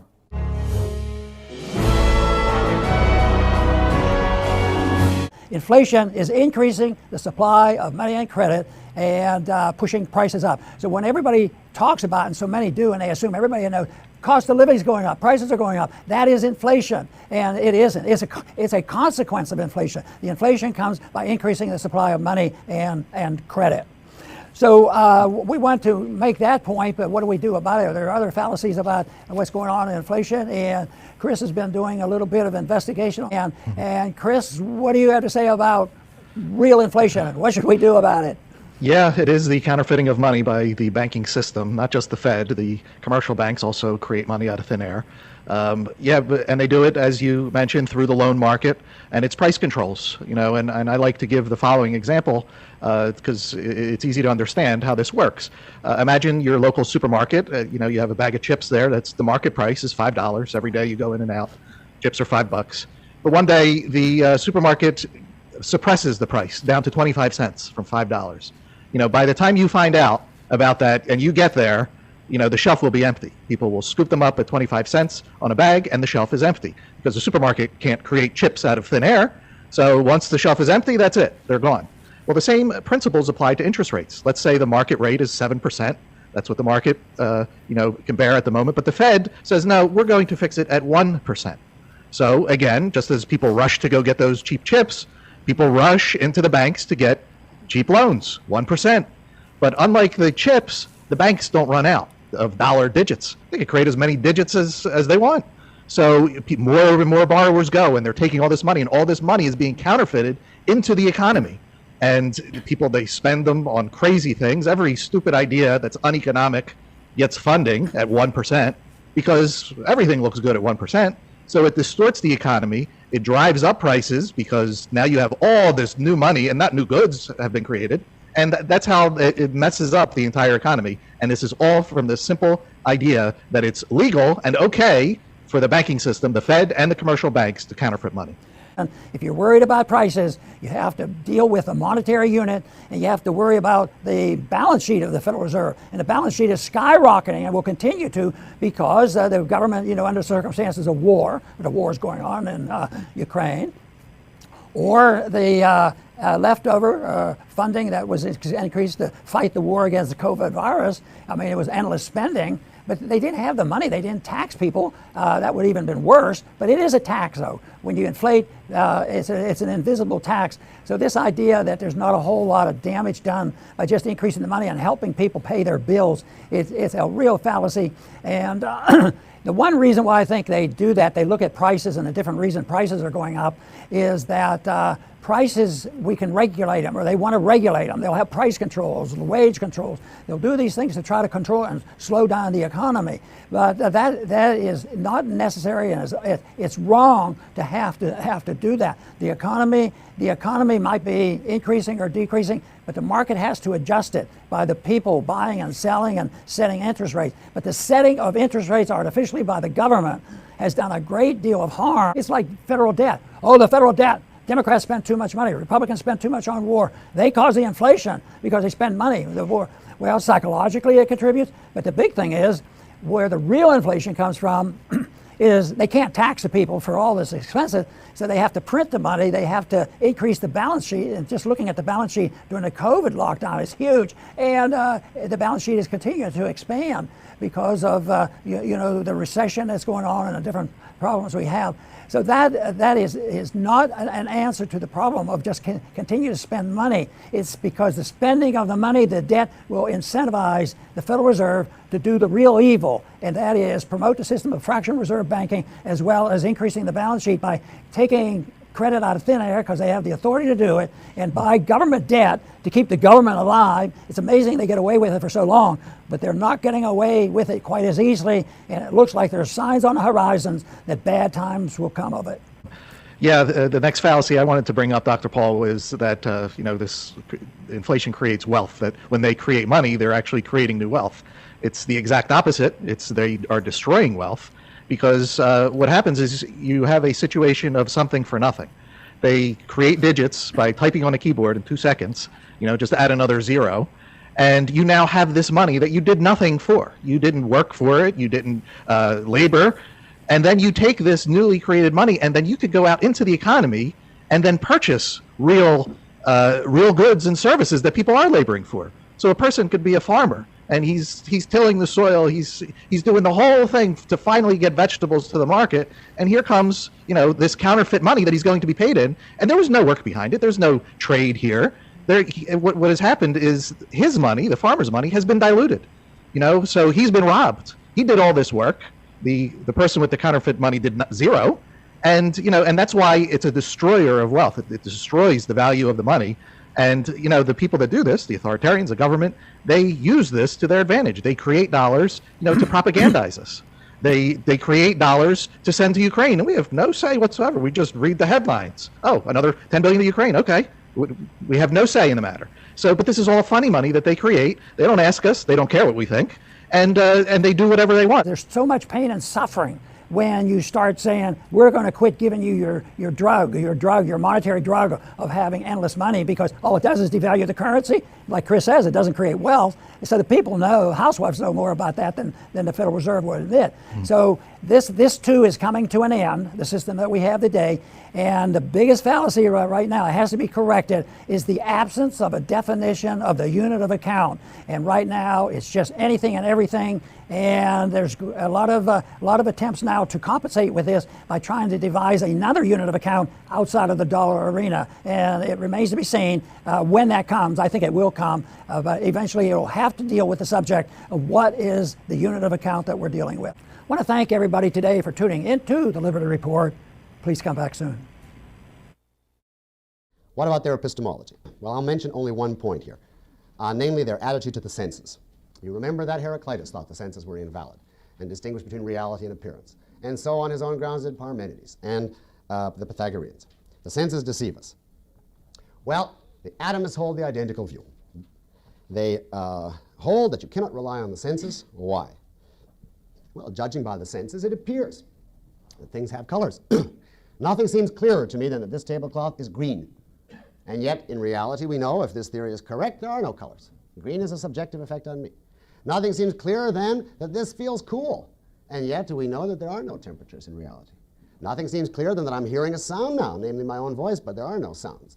And there are no tastes, and there are no textures. All there is size, shape, and so on. Therefore, the senses are deceptive. Now, Democritus uses the term convention to, he copied that from the Sophist school, to stand for anything which is a product of man's subjective constitution as against the actual facts of reality. The Greeks frequently contrasted what came from convention and what came from nature or reality. And using that terminology, Democritus says in a famous quotation, quote, "By convention, sweet is sweet. By convention, bitter is bitter. By convention, hot is hot. By convention, cold is cold. By convention, color is color. But in reality, there are atoms in the void. That is, the objects of sense are supposed to be real, and it is customary to regard them as such. But in truth, they are not. Only the atoms in the void are real," unquote. So the atomists subscribe to the same dichotomy between reality, known by reason, and appearance, known by the senses. So they simply carry out the same thing that we've seen in many other cases. And they, too, therefore, are philosophically rationalists. Now, those of you who know any modern philosophy will know that this distinction of the atomists between what they call qualities and quantities, although it never went anywhere in the ancient and medieval world, was picked up at the time of the Renaissance by almost all the influential scientists and philosophers. It was picked up by and accepted by Galileo, Descartes, Spinoza, Leibniz, Locke, and Locke gave it its modern name. He called it, instead of calling it qualities versus quantities, he called it the primary versus the secondary qualities. The primary being the quantities, the secondary being the subjective effects on us, in his view. And it was also, by all these philosophers, made the basis for invalidating the senses. So we're going to encounter it again. Its source is the Greek atomists, and it's enormously influential when we get to modern philosophy. And I'm going to leave it for now. It's a complex issue to untangle what is wrong with it. There are several different factors involved, and I'm going to present the objectivist view on this question at a time when you will be eager to know the answer if you're not already, because you will see the catastrophes that derive in the modern world from this distinction. But I suggest that you keep a list of issues I have promised to present the objectivist view on by the end of the course. The number one is, what is wrong with the distinction between primary and secondary qualities?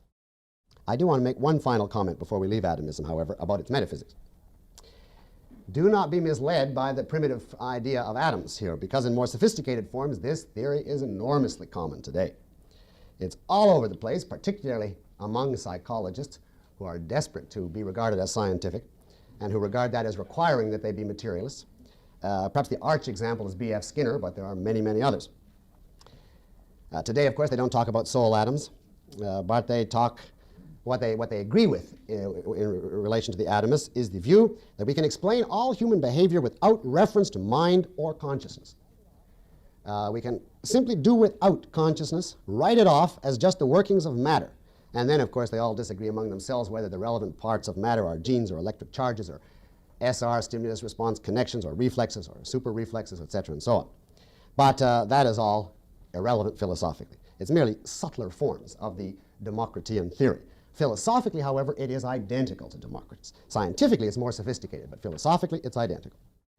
Now, as for what is wrong with mechanistic materialism as a philosophy, I'm going to have to refer you to some readings if you're interested. I refer you first to Miss Rand's article on Skinner in the Ayn Rand letter. You can look at a book by W.T. Jones, History of Western Philosophy, Volume 1, which has a chapter on atomism, which presents many of the criticisms that are applicable to it. I could recommend a book by Brand Blanchard called The Nature of Thought, which has a very good chapter attacking and dissecting behaviorism, behaviorism being simply the name of mechanistic materialism as applied to modern psychology. And I might also recommend a book by J.B. Pratt called Matter and Spirit, which has many, many things wrong with it, but also has many, many good points attacking materialism. Now, as a theory of physics, not metaphysics, but physics, mechanistic materialism was a brilliant idea. And in fact, modern science began when somebody got the idea of combining Democritus with Pythagoras. That is, of looking for mechanistic laws which were mathematically formulatable, but they didn't get that till the Renaissance, as we'll see when we get there. But as a metaphysics, it is completely invalid because it denies the existence of mind. And as such, it's immediately self-refuting, as its opponents have pointed out from antiquity to the present day. If there's no such thing as a mind capable of observing evidence and reasoning according to the laws of logic, then every man's conclusions express nothing but blind mechanistic reactions. Each man is then a machine. He's a physical puppet guided by the laws of motion. His conclusions are dictated by factors such as the density of his tongue, the viscosity of his saliva, the charges coursing through his nervous system, etc. He's a little billiard ball system, in effect, rattling and quivering by mechanistic necessity. No one on this philosophy, therefore, could ever claim to be guided by logic, by reason, by evidence, because there's no mind to grasp, to think, to relate the evidence. How, then, is anyone to decide which of all the conflicting positions on all the different subjects is true? The situation is this. You rattle the way you have to rattle, and I quiver the way I have to quiver, and that's it. No one can say his position is knowledge, simply that that's the way he has to quiver. In other words, materialism entails skepticism, and in that respect is self-refuting. You couldn't even know that materialism was true if you didn't have a mind to acquire knowledge. Now, there are many other objections, and you can consult the books that I mentioned.